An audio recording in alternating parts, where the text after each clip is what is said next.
tell you that अपने आप को mute कर लो, so that there's no disturbance in between, and all those who have to speak, they can unmute themselves.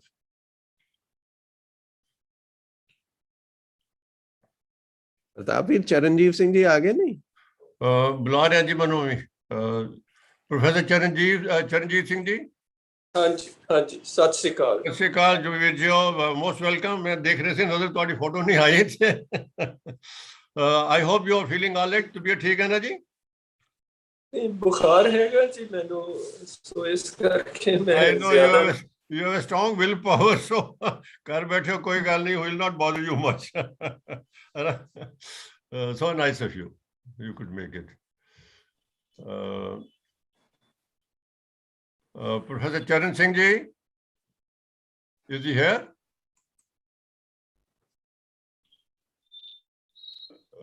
Ravinder जी थोड़ी देर call करो उन्होंने किथे गुम गए हो मैं करदा जी हाँ जी हाँ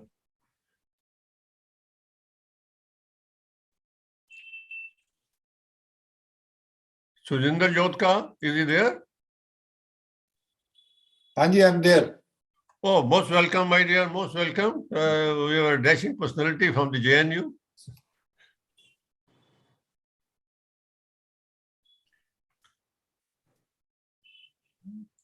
I think we'll start now, as it is we are 5 minutes late.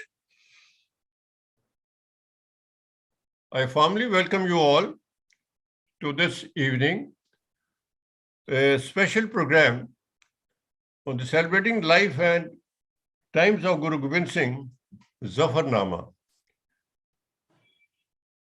We'll start the proceeding with a Mool Mantra before I formally hand over to our President, Sardar Ravinder Singh Ahuja, for a small introduction. And welcome. एक ओंकार सतनाम करता पुरख निर्भव निर्वैर अकाल मूरत अजूनी सैभं गुरु प्रसाद वाहिगुरु जी का खालसा वाहिगुरु जी की फतेह The topic is so well known to everybody. I'll just start with the Nandlal Goa's few words. Nasro Mansoor Guru Gobind Singh is the Manjur Guru Gobind Singh, Tegraj Fatah Guru Gobind Singh, Jano Dildara Guru Gobind Singh, Dawar de Afaq Guru Gobind Singh, Dardo Alam Tak Guru Gobind Singh. Now, such a powerful words have been used by Nandlal Goaji in his Ganjnama, describing some attributes of the Guru Gobind Singh. I will not say more than that. I'll request Sardar Ravinder Singh Ahuja to welcome all before we start the proceeding. Thank you. Vaheguru Ji ka Khalsa, Vaheguru Ji ki Fateh. Celebrating life and times of Guru Gobind Singh Ji, Zafarnama. Members of the Sikh Forum, all other guests and invitees who have joined this meeting, and above all the speakers and the vocalists, a very warm welcome to all of you. The Sikh Forum is a non-political body constituted in 1984 by Lieutenant General Jagjit Singh Arora and other luminaries. They actively looked after the victims of 1984, their rehabilitation, education of the children, etc. This work is still going on. We've held 2 functions every year, one for Operation Blue Star and one for the carnage of 1984. We are now diversifying our activities, and today's program is one such event which is being organized. Since our last meeting, we have lost 2 leading Sikh personalities. One is Baba Iqbal Singh Ji of Baru Sahib, who passed away at 1996. His contribution to education is immense: 130 schools and 2 universities. We at Sikh Forum will always remember him for his immense contribution. Dr. Devinder Singh has today been appointed to head the institution in place of Baba Iqbal Singh Ji, and we wish him the best. We also lost Rupinder Singh Suri, Senior Advocate and Additional Solicitor General, Supreme Court of India. At 70, he was a part of the Sikh Forum. He worked with us actively. God give his family the strength to bear the loss. It's a privilege for Sikh Forum to be hosting today's program. Guru Gobind Singh Ji is one of the most charismatic personalities, and the more you get to know him, the more you want to know.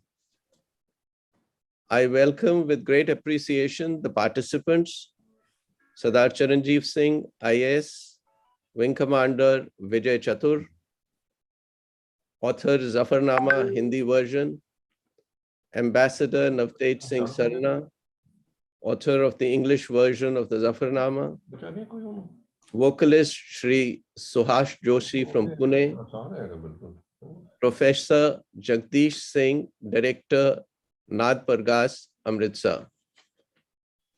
And with that, we start the program today. Vaheguru Ji Ka Khalsa, Vaheguru Ji Ki Fateh.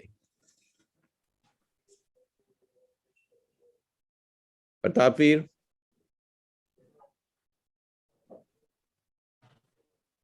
Pratap Ji.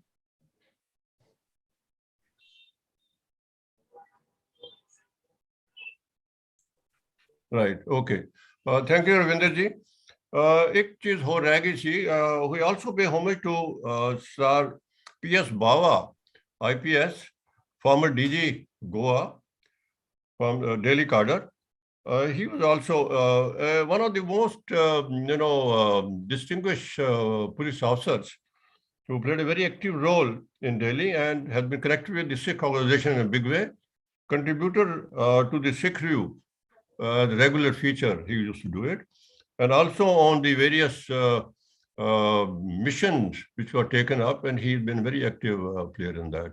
So we really pay homage to his contribution for the Sikh cause.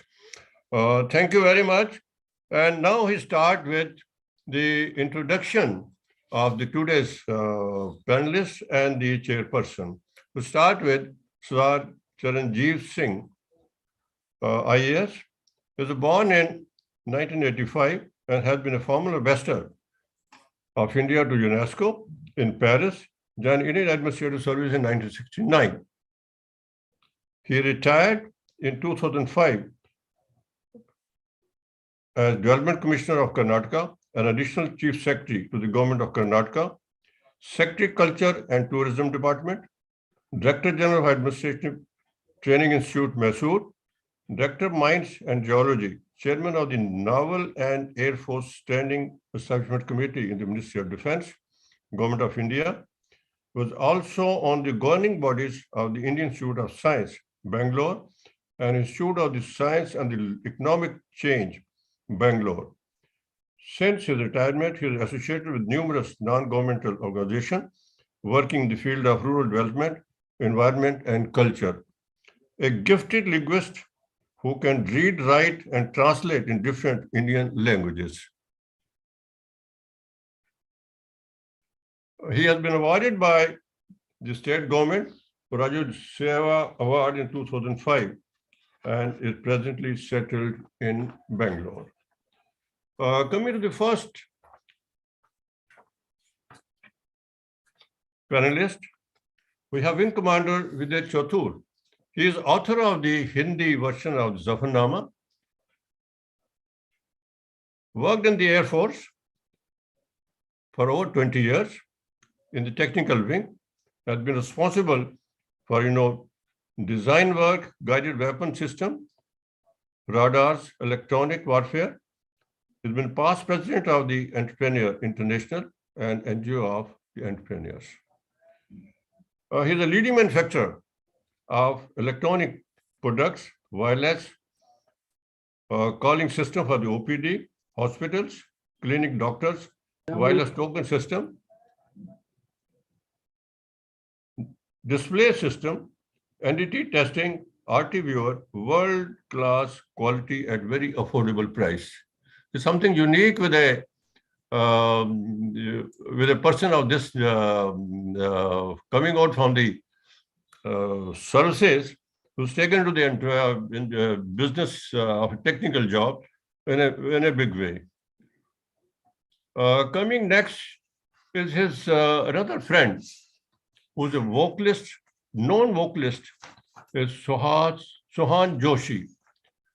Now, Suhan Joshi is a well-known vocalist in his own way, has created a unique collection of songs set in Indian classical ragas, capturing his boundless devotion to music, his love of nature, and his passion for creativity.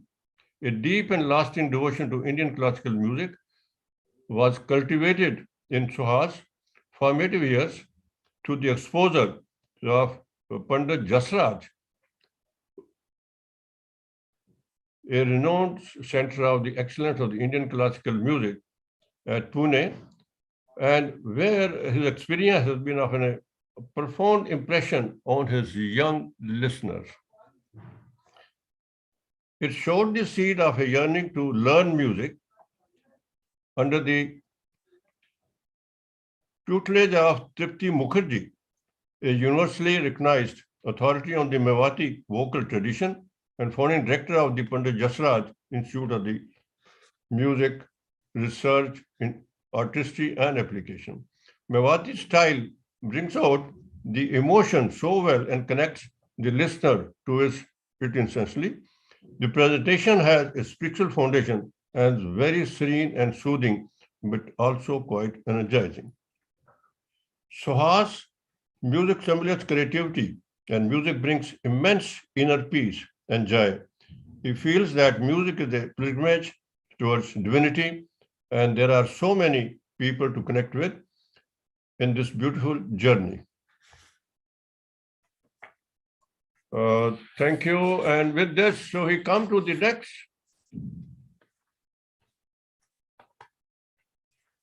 Panelist on our list is Ambassador Navtej Singh Sarna. He served as Indian ambassador to Israel in 2008 to 2012, High Commissioner to the UK in 2016, and Indian ambassador to the United States from November 16 to December 2018.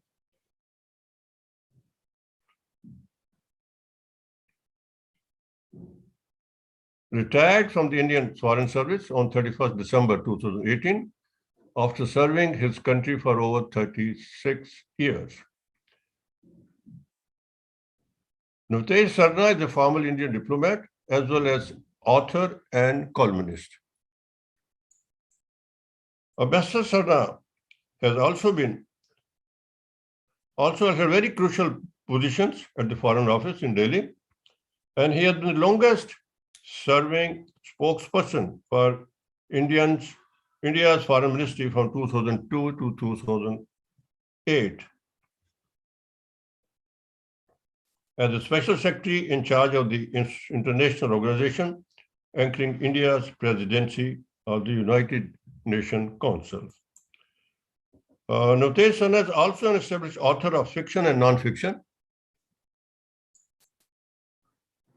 His work includes the novels The Exile and We Were Not Lovers Like That, the short story collection Winter Evenings, non-fiction works The Book of Nanak, Second Thoughts, and Indians at Harold Gate, as well as two translations, Zafarnama and Savage Harvest. He has been a regular contributor to several Indian newspapers and journals, as well as Time Literary Supplement, Financial Times UK, London Magazine, and the BBC. Ambassador Sarna is on the Governing Council of the Sri Ram College of Commerce, and he is also a patron of the Suhan Singh Literary Festival in London. Welcome, and we are really privileged to have you for the session today.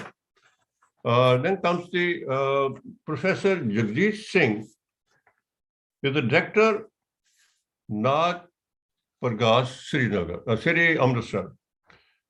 Nath Pargas, a cultural organization that works in the field of promoting Punjabi literature, has taken an initiative to start classes on Persian source of Sikh literature. These classes are being run by Professor Jagjeet Singh, who is the director of the Nath Pargas and chief coordinator of the current program at Amritsar. Explaining the importance of the Persian source and its relationship in Sikhi, Professor Jagjeet Singh, director, said learning Persian allows for an open conceptual dialogue with Abrahamic traditions of world. He is presently in USA and has started the Persian language courses as a labor of love for those who are interested to learn this language. And he's doing his job with a real passion, which one cannot really imagine. Well, thank you very much. And we'll like you to join the one more little later after the question hours when we have Gyani Gurbakh Singh Gulshan, another gentleman who has done the translation in Punjabi language. So it will be something very unusual and a very important occasion that we'll have 4 authors who have done the translation of the Zafarnama in Hindi, English, Persian, of course the Persian done by Guru Gobind Singh, but who's a professional knowledge of the Sanskrit language, and the Punjabi. So with this, I will request Sir Charanjeev Singh ji to take over and start the proceeding.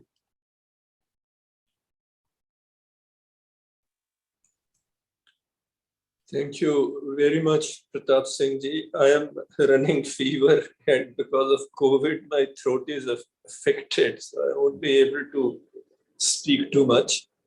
But it's a happy occasion that both Wing Commander Vijay ji and Navdeep Singh Sarna ji are with us today. In fact, this is the book we would be discussing, and this is Navdeep ji's translation of Zafarnama. Navdeep did a singular service in, for the first time, transcribing from Gurmukhi script to the Persian script, Zafarnama. Around the same time, Louis Fenech wrote a monograph on Zafarnama. He has been actually working on Guru Gobind Singh Sahib for a number of years, and has written about Guru Sahib's Darbar, his poets, and Zafarnama. And he has called Zafarnama the Sikh Zafarnama of Guru Gobind Singh, a discursive blade in the heart of the Mughal Empire. Very appropriately titled, because it was this blade which ultimately ripped apart the Mughal Empire. So it's now that the rest of the country and the world is waking up to this great epistle. The victory which Guru Sahib is talking of is moral victory. It's not a victory of war, it's moral victory.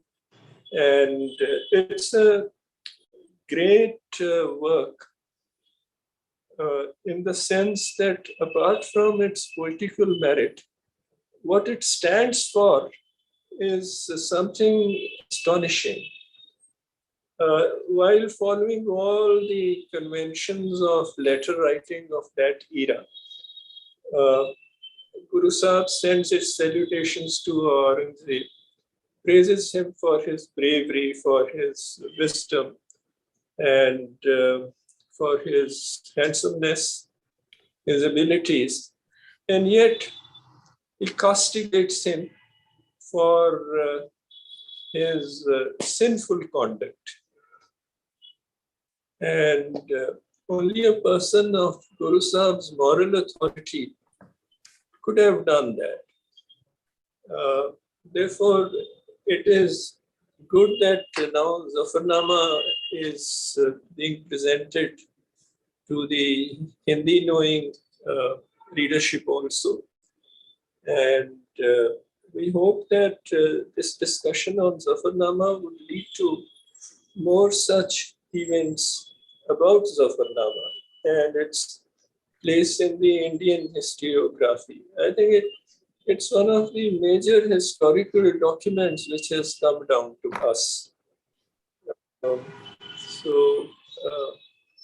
With this, I request Navdeepji to speak about Zafarnama.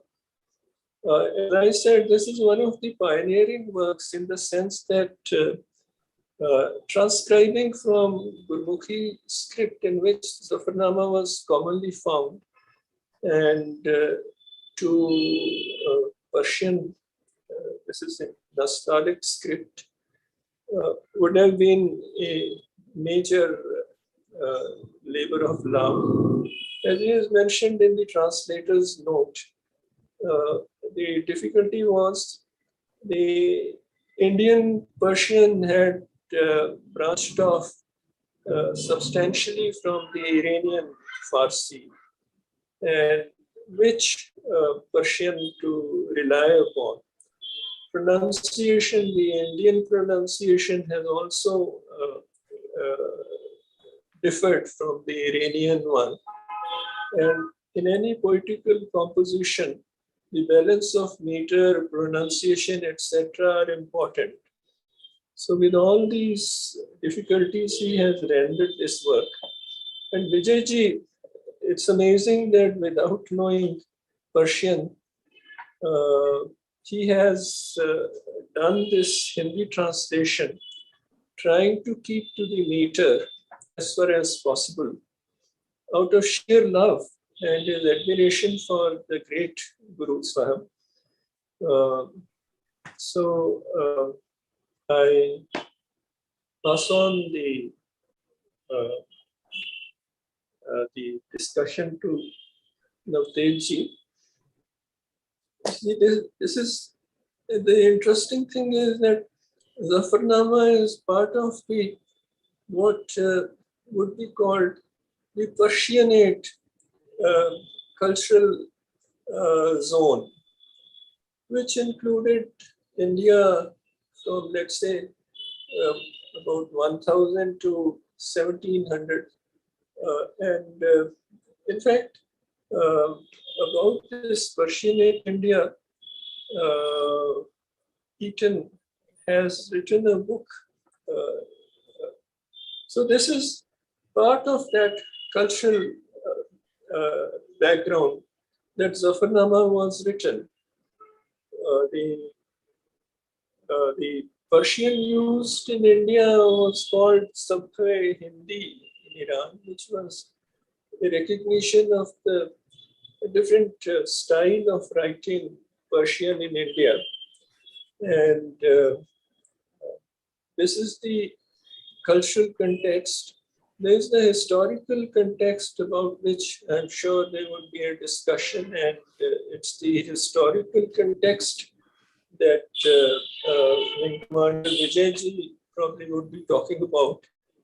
And there's the cultural context, that is Sabakh Hindi or the Persianate cultural zone. So all these things come together in this great composition, which ultimately is about the moral victory. It's a very moral composition. And anyone who reads it would not be left unmoved by it. So over to Navtejji.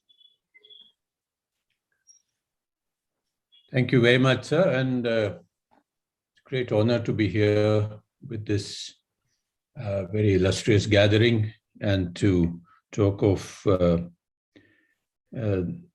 this tremendous document that we have, this text which forms part of the Dasam Granth, and which I had the privilege of trying to understand and to work on about 10 years ago. I think the chairman has already given a very extensive and a very deep analysis of the cultural historical significance. So in the few minutes that I think I have 7 or 8 minutes at my disposal, I will just touch on a few points. I think first is, as was mentioned somewhere in the introductions, that I'm the author of the English version of the Zafarnama. I don't think I can ever claim to be the author of the Zafarnama in any form. We are just interpreters. We are just humble translators. It is a document of so much depth, spirituality, and moral superiority that I think only somebody very, very exceptional like Guru Gobind Singh Ji could have written this, because it combines in it his view of creation, his view of God, his view of morality. It combines his view of governance, the conduct of war, and everything. So when I started work on the Zafarnama, and I started telling people that there is this document, I was amazed at how few people knew about the Zafarnama. So everybody would say, is that something like the Shahnama? Is that done by Firdausi, or is it done by Shah Jahan? Is it done? So you had to explain that this is something which is part of the Sikh faith in that sense. So I'm so glad that work has now started in translating it into other languages and to spread the knowledge about the Zafarnama. I think it is, first of all, the text itself. There are several problems for any translator, and I'm sure Vijayji must have faced those, but certainly I did. One is that we all know this is 111 verses in Persian. So it's not that I actually put it into Persian. It does exist in various forms in different books in Persian. But it has been transcribed into Gurmukhi from Persian. And it was transcribed by people who only had an imperfect knowledge of Persian.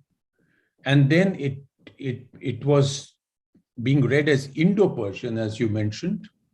And this Indo-Persian brought its own distortions.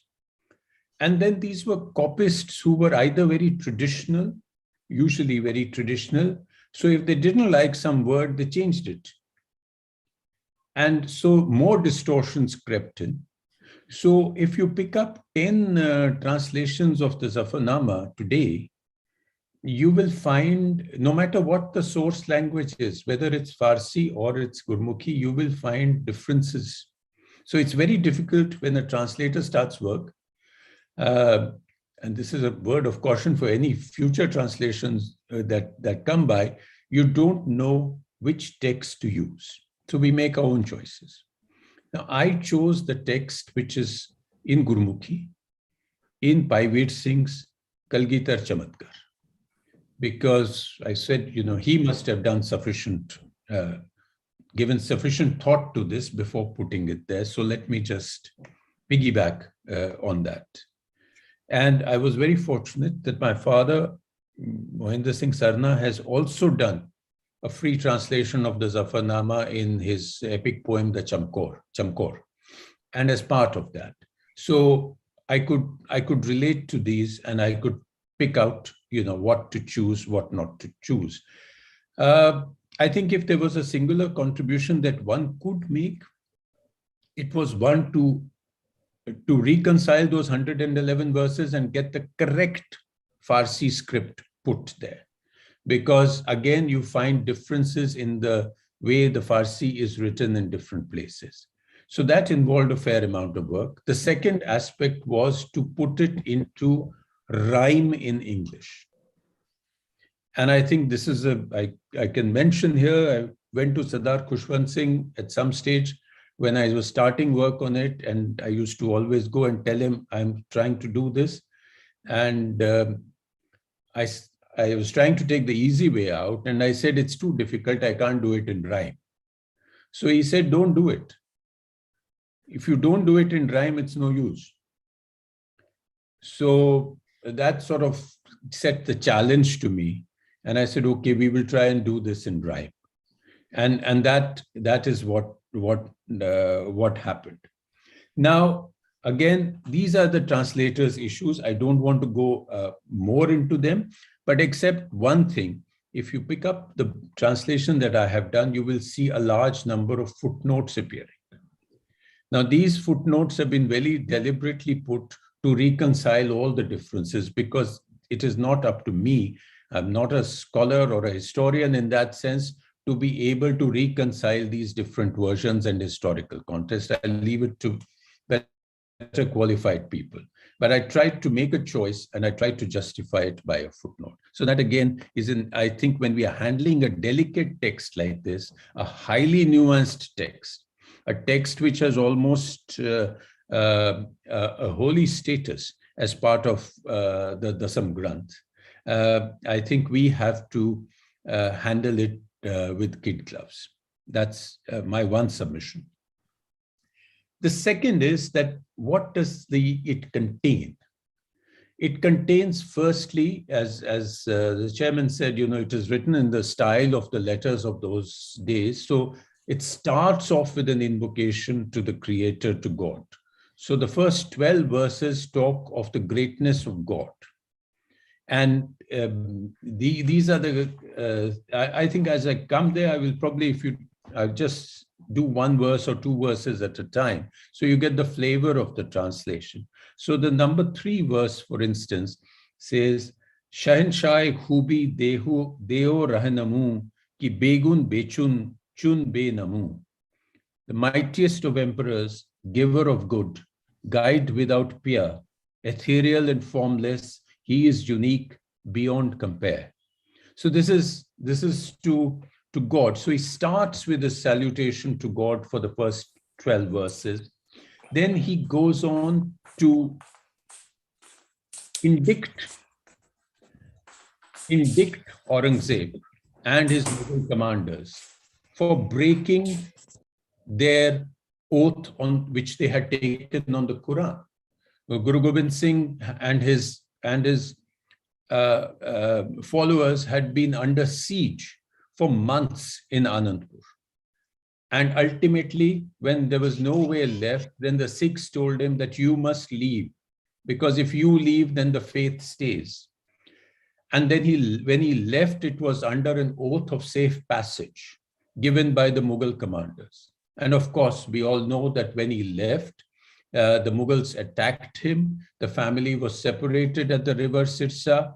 The 2 younger Sahibzadas and Mata Gujri were separated, and he and 40 Sikhs, as well as the 2 older Sahibzadas, went on to fight the Battle of Chamkor. So the entire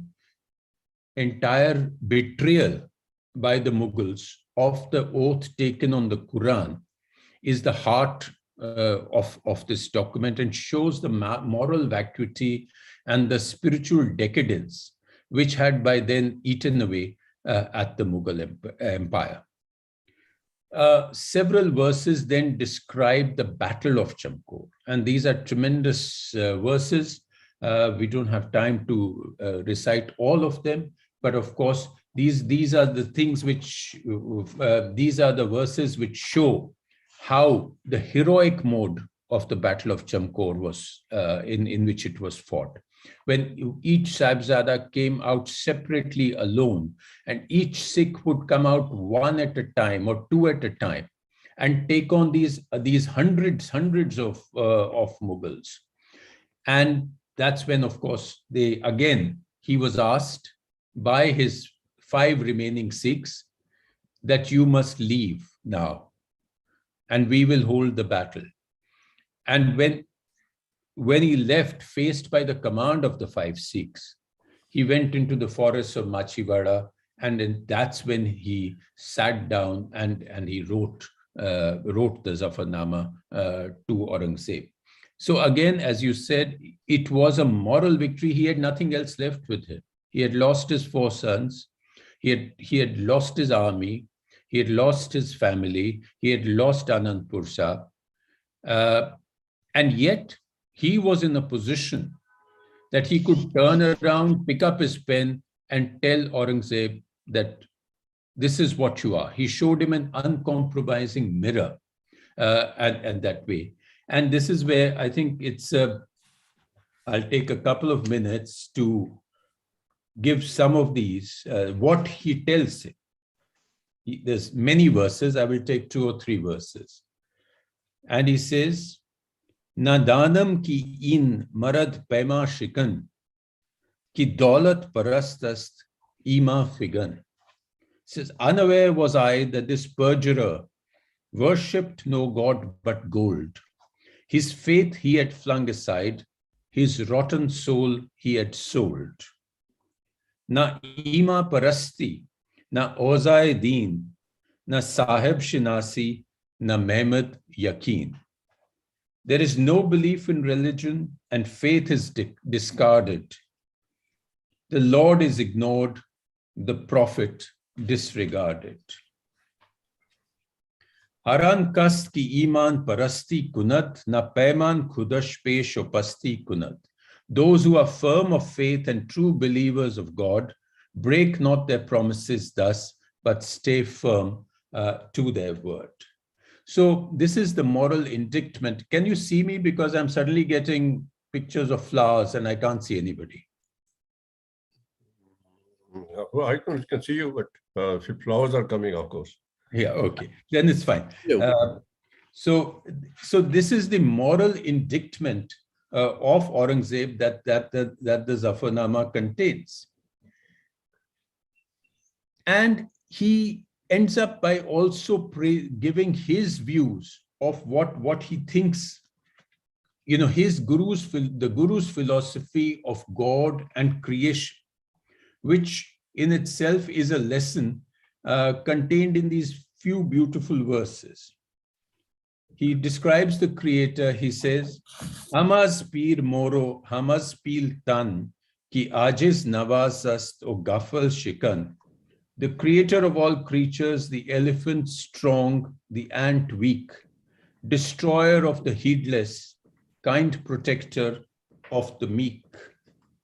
Kiora chu ism ast ajiz nawaz, ki o besapas ast o beneaz.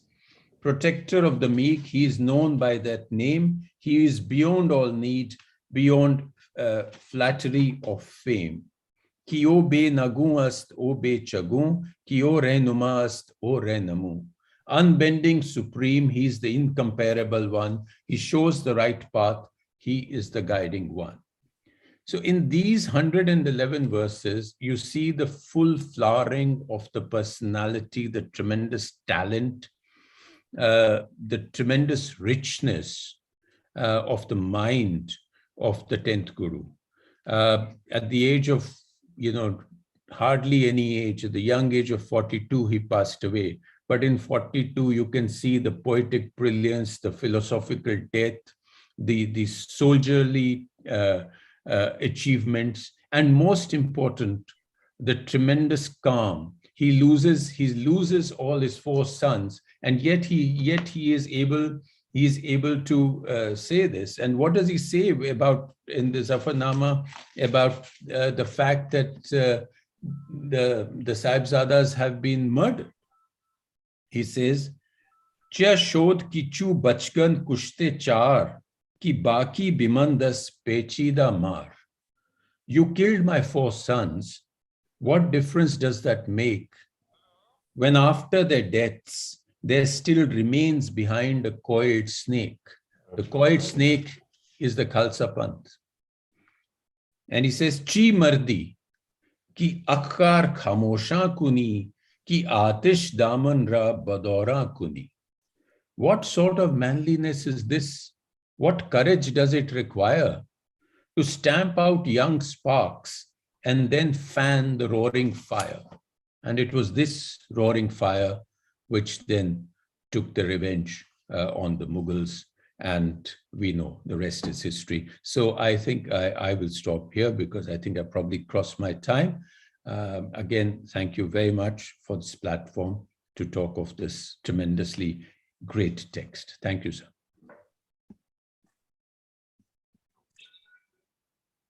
Now, Vijayji, I would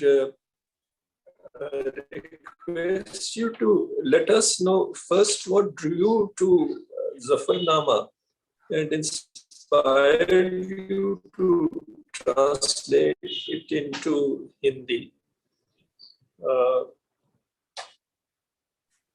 Again, as I said, it's a labor of love, and translating something like Zafarnama in any language is not an easy task, but you have done this in Hindi, and I guess I'm not sure, but I have a feeling that perhaps your mother tongue is Marathi. And maybe this would then lead to a translation into Marathi also. That's good. This is a victory epistle, Vijay Patra, which needs to be translated into as many Indian languages as possible, because people should know what it is. And it's one of the most important historical documents that come down to us. So I request Vijayji to now let us know how he approached the task of translation, what drew him to Zafarnama, and how he was introduced to Zafarnama. Vijay, over to Vijay.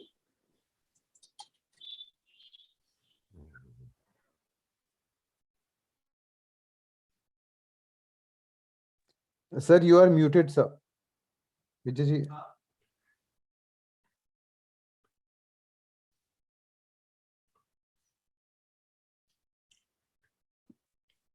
Yes, now it's okay. Yes. Yeah, Sat Sri Akal to all. Thanks a lot for nice words about me, Pratap Singh and Chiranjeev Singh sirs.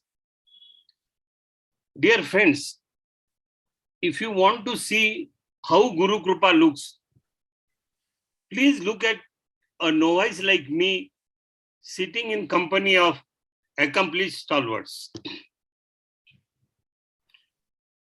Secondly, if you look at today's panel, all important arms of a state are represented. You have civil administration, foreign affairs, defense, internal security, education and technology. And all this connected by a common thread of spirituality. Even Kautilya Chanakya, author of Arthashastra, would be pleased.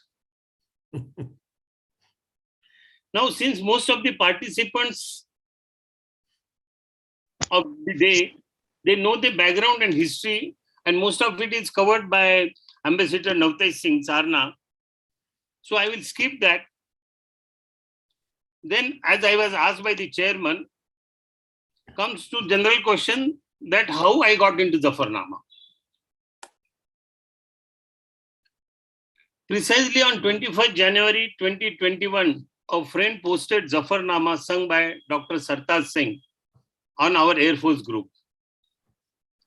Of course, I hardly understood it. So on querying, I came to know that it is a letter written by Guru Gobind Singh to Aurangzeb. This was very, very interesting. So when further I asked about translation and all that, so I came to know that there is no Hindi translation. I just responded that if it is not there in Hindi, I will do it. Friends, I do not know if it was an impulse or Guru's Adesh, as I do not know Persian and I had no knowledge on Zafarnama. I read its background and history. I started realizing greatness of Guru Gobind Singh and importance of translation. I read English translation on web and on a book by Ambassador Navtej Singh Sarna also. Now in Hindi's translation, I tried to retain familiar Persian words to retain original taste. I also ensured that each line of translated verse has only 13 letters so that it may be sung. I took all the care and help to translate correctly and truthfully. Still, there may be some shortfalls. Those are entirely mine. Whatever good that is there in this book is that of Guru. The process of translation has been a journey of bliss. Ek Ananda Yatra thi. Every time new meaning or new interpretation of a couplet used to dawn on me. And then I had to change what was written earlier. This was almost non-ending process. My engineering classmate, Suhan Joshi, who was staying half the globe away in Romania that time, and we had not met for 45 long years. Of course, we were connected on WhatsApp. When he read the translated verses, he gave me an extremely pleasant shock, saying he would render them in Hindustani classical. Friends, you would soon experience to what height Suhas has taken them. Now, in this process, I realized that Guru Gobind Singh is one of the superheroes of India. However, he has not been accorded the place he deserves in our history books. Guru Gobind Singh, being 10th Guru and founder of Khalsa Panth, is respected, revered and venerated. But people at large and our history books do not have the image of his. That image of his where he transformed ordinary peasants into spirituality-based, fearless and formidable force. And he did this under oppressive rule of Mughals when their power was at the peak. He challenged Mughals with this Khalsa force and restricted their oppression.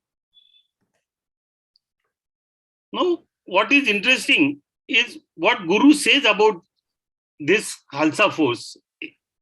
Inhi se raje upajau, raj karan ki riti sikhau. Inhi se raje upajau, raj karan ki riti sikhau. Inhi ko sardar banau, tabai Govind Singh naam kahau. What a vision that was. He didn't want force to serve his kingdom, but to make them kings. To the best of my knowledge, there is no other example like this. This Khalsa became founding stone of Sikh empire further on. I was filled with so much respect for Guru Gobind Singh and Zafarnama that I used to remove even my slippers while working on the book. That is why instead of translating the title of the book as Sri Vijay Patra, I translated it as a Sri Vijay Patra. That Sri is mark of respect to Guru's letter. Further on, I didn't want to hand over Sri Vijay Patra to readers like a normal book. At home, we preserve our Granth or Poti by wrapping it in a cloth. So I got a cloth bag made for the book, and the book goes in that bag to every reader. Now we come to the basic question, why translate it in Hindi? We are all aware that it has been 300 plus years since Zafarnama was written. We also know the respect and devotion accorded to it and its rendition. But still it remains in Persian, a language known to a handful of people, maybe like Ambassador Navtej Singh Sarna and Professor Jagjit Singh. General people do not get the meaning of Zafarnama. With translation in Hindi, people at large, even beyond Sikh community, will be able to read it, understand it, and sing it. With this it comes closer to our heart and may become known across India, as I think our chairman said. I will explain this with example. The first couplet in Zafarnama is Kamali Karamat Kayam Karim Raja Baksho Rajik Rihakun Rahim. My Persian may not be right, even the pronunciation. Kamali Karamat Kayam Karim Raja Baksho Rajik Rihakun Rahim. How many of us understand this? Maybe negligible few. But when it is translated in Hindi as Purnatam Alaukika Nitya Ananta, Purnatam Alaukika Nitya Ananta, Karuna Shila Mukta Hasta Mukti Data. Karuna Shila Mukta Hasta Mukti Data. अब पूरा समझ में भी आता है और हम इसके साथ जुड़ भी जाते हैं. I will take one more example. The last couplet is Khasam dushmani gar hazar aurad yak mui ura azar aurad. फिर वही हाल. अब हिंदी वाला देखते, वार हजार बेवफा दुश्मन करे, वार हजार बेवफा दुश्मन करे, न बाका बाल हो रब शरण करे, न बाका बाल हो रब शरण करे. With this, I want to repeat what I generally do. माल तो सारा गुरु का है, मैं केवल भारवाहक हमाल हूं और आशा करता हूं कि इस हमाल का काम आपको अच्छा लगे. Now in this book, I have gone little beyond translation and given some appendices. For easier and better appreciation of Zafarnama, one appendix gives timeline of Guru Gobind Singh. This I felt was required as dates, even the year of occurrence of an event varies from author to author. For example, Zafarnama was written in 1705, but the year varies from 1704 to 1706 in different books. Now, if we take Aurangzeb's date of death as 20th February 1707, let us take this as reference and do backward calculations. We get 1705. This can be reconfirmed by Sahibzada's ages at the time of their martyrdoms. The second appendix of Zafarnama, in second appendix, in this the couplets are grouped together as they flow. 1 to 111 as they flow, they are grouped as per their subject matter. This gives us overall perspective of Zafarnama. The third appendix is called Zafarnama at a glance. In this, total number of couplets devoted to a particular subject are counted, and then percentage are derived based on that total count. And based on these percentages, certain conclusions are drawn. I think yeah. Friends, now allow me to move away from the book a bit. I am taking up a challenge to find parallels in two great worlds of enormous religious faith, tremendous cultural dominance, and belonging to two different eras. Yes, they are Bhagavad Gita and Zafarnama. I will briefly touch upon the parallel points. First of all, both are composed in battle scenario of a long-drawn war against injustice. Gita at the beginning and Zafarnama in mid-battle. Now, one very interesting point, places of births of these, that is Kurukshetra and Dina, are just 200 kilometers apart in this very India, whose length and breadth is thousands of kilometers. दोनों संघर्ष की स्थिति में उपजी है और मानव जीवन संघर्षपूर्ण है, इसलिए मानवता के लिए दोनों मार्गदर्शक हैं. Gita is told by Sri Krishna, an avatar of Lord Vishnu. Zafarnama is written by Guru Gobind Singh, a representative of God. Here, please note that Guru Gobind Singh never wanted to be called himself a God. Now, in Gita, Sri Krishna says, and this has become very popular, this shlok, Paritranaya sadhunam vinashaya cha dushkrutam dharma samsthapanarthaya sambhavami yuge yuge. It means in order to deliver sadhu or pious and to annihilate dushta, that is miscreants, as well as to re-establish dharma, I advent millennia after millennia.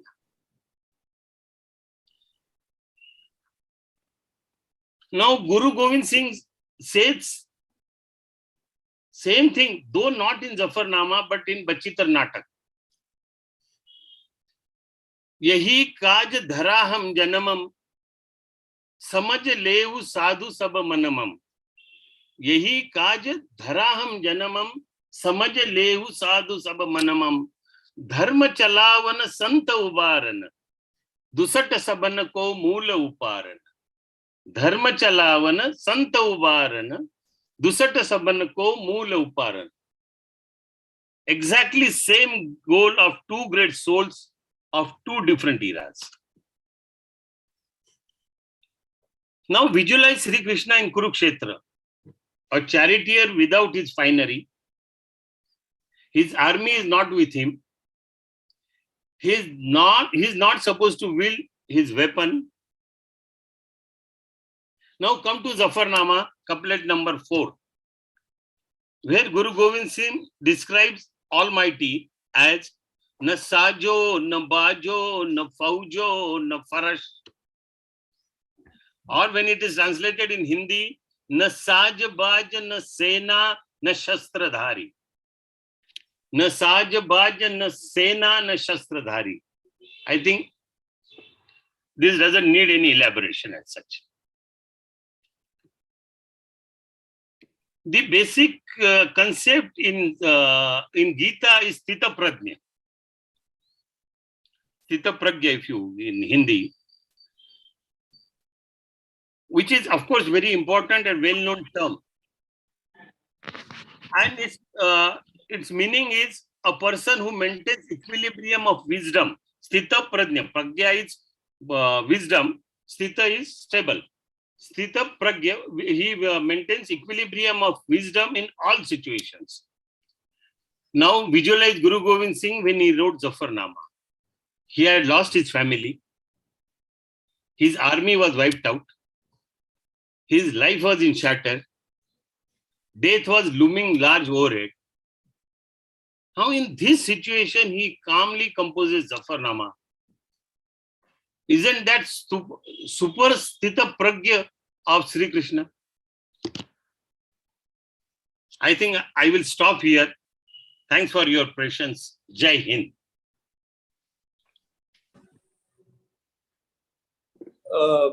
धन्यवाद विजय जी। आपने जो गीता और श्री विजय पत्र का जो सामने है उसके बारे में जो प्रकाश डाला, वो आपने नया रास्ता दिखाया है। क्योंकि बचित्र नाटक तो एक ब्रह्मांड दृष्टि वाली बात करते हैं उसमें गुरु साहब, जिसमें ब्रह्मांड में जो नेकी और बदी का युद्ध हमेशा से चलता आया है उसको उन्होंने उसका वर्णन किया है। और जैसा आपने अभी कहा कि गीता में स्थित प्रज्ञ की जो बात कही गई है वो अक्षरशः गुरु गोविंद सिंह साहब पे लागू। अगर स्थित प्रज्ञा किसी को देखना है तो आप उनके जीवन को देखें। लेकिन अभी ये श्री विजय पत्र जो आपने कहा, इसकी जो एक अहमियत है, आपने बिल्कुल सही कहा कि इसके बारे में पंजाब के बाहर या पंजाब में भी सिखों से हटके दूसरे लोगों को इसके बारे में इल्म नहीं है, ज्यादा इसके बारे में जानते भी नहीं है। मैं तो अब इतने सालों से दक्षिण भारत में हूँ, यहाँ मैं जानता हूँ कि किसी को ना तो गुरु साहब के बारे में उतना ज्ञान है, ना जफरनामा की तो बात ही छोड़िए। तो ये आपका जो एक उद्यम है जिसमें आपने पहले हिंदी में इसका ट्रांसलेशन किया है, इसका अनुवाद जो हिंदी में किया है, उसके बाद आशा करते हैं कि इससे स्फूर्ति पाके अन्य भाषाओं में भी हिंदी के माध्यम से अनुवाद होंगे। क्योंकि ये जैसा मैंने शुरू में कहा कि ये एक श्री विजय पत्र जो है, ये विजय अच्छाई की विजय है, बुराई के ऊपर अच्छाई की विजय है, नेकी की बदी के ऊपर विजय है। और ये जो आपने चित्र नाटक की बात कही, उसमें तो जैसा ये है कि वो पूरे ब्रह्मांड को एक नाटक के रूप में देख रहे हैं। और उस नाटक में देव दैत्य, उसमें सुर असुर, उसमें वहां से लेके सब जो हुआ वो उसको गुरु साहब उसी ढंग से वो एक ब्रह्मांड चेतना के रूप में वो उसका इजहार कर रहे हैं। तो बड़ी बात कही है आपने ये, तो इसलिए एक नया प्रकाश डाला है जफरनामा पे आपने। बाकी तो जैसा आपने बताया कि दोनों में साम्य तो जो है वो है ही, लेकिन लोगों को इससे अवगत कराना, अब वो आगे कैसे इसको आगे कैसे बढ़ाया जाए वो एक देखने वाली बात होगी। बहुत बहुत धन्यवाद। Thank you sir.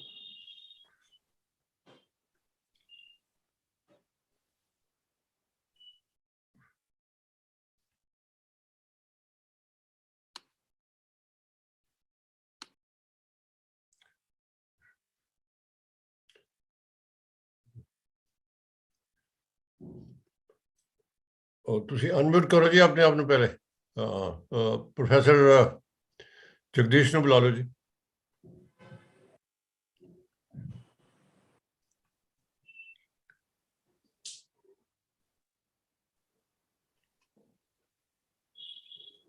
हाँ जी, हेलो।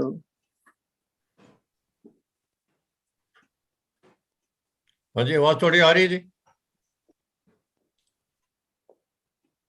करा जी शुरू। Hello Chiranjeev Veer ji, are you ready? There is some confusion, ਭਾਜੀ। ਤੁਸੀਂ ਪ੍ਰਤਾਪ ਜੀ ਤੁਸੀਂ ਇੰਟਰੋਡਿਊਸ ਕਰ ਦਿਓ ਜਗਦੀਪ ਸਿੰਘ ਨੂੰ, ਅਗਰ ਭਾਜੀ ਤਰਨਜੀਤ ਦੇ ਬਾਰੇ Okay, right. Okay, no problem. He's not. I request Professor Jagjit Singh to please take on the stage for the next 8 to 10 minutes time. Unmute करो अपने आप नो।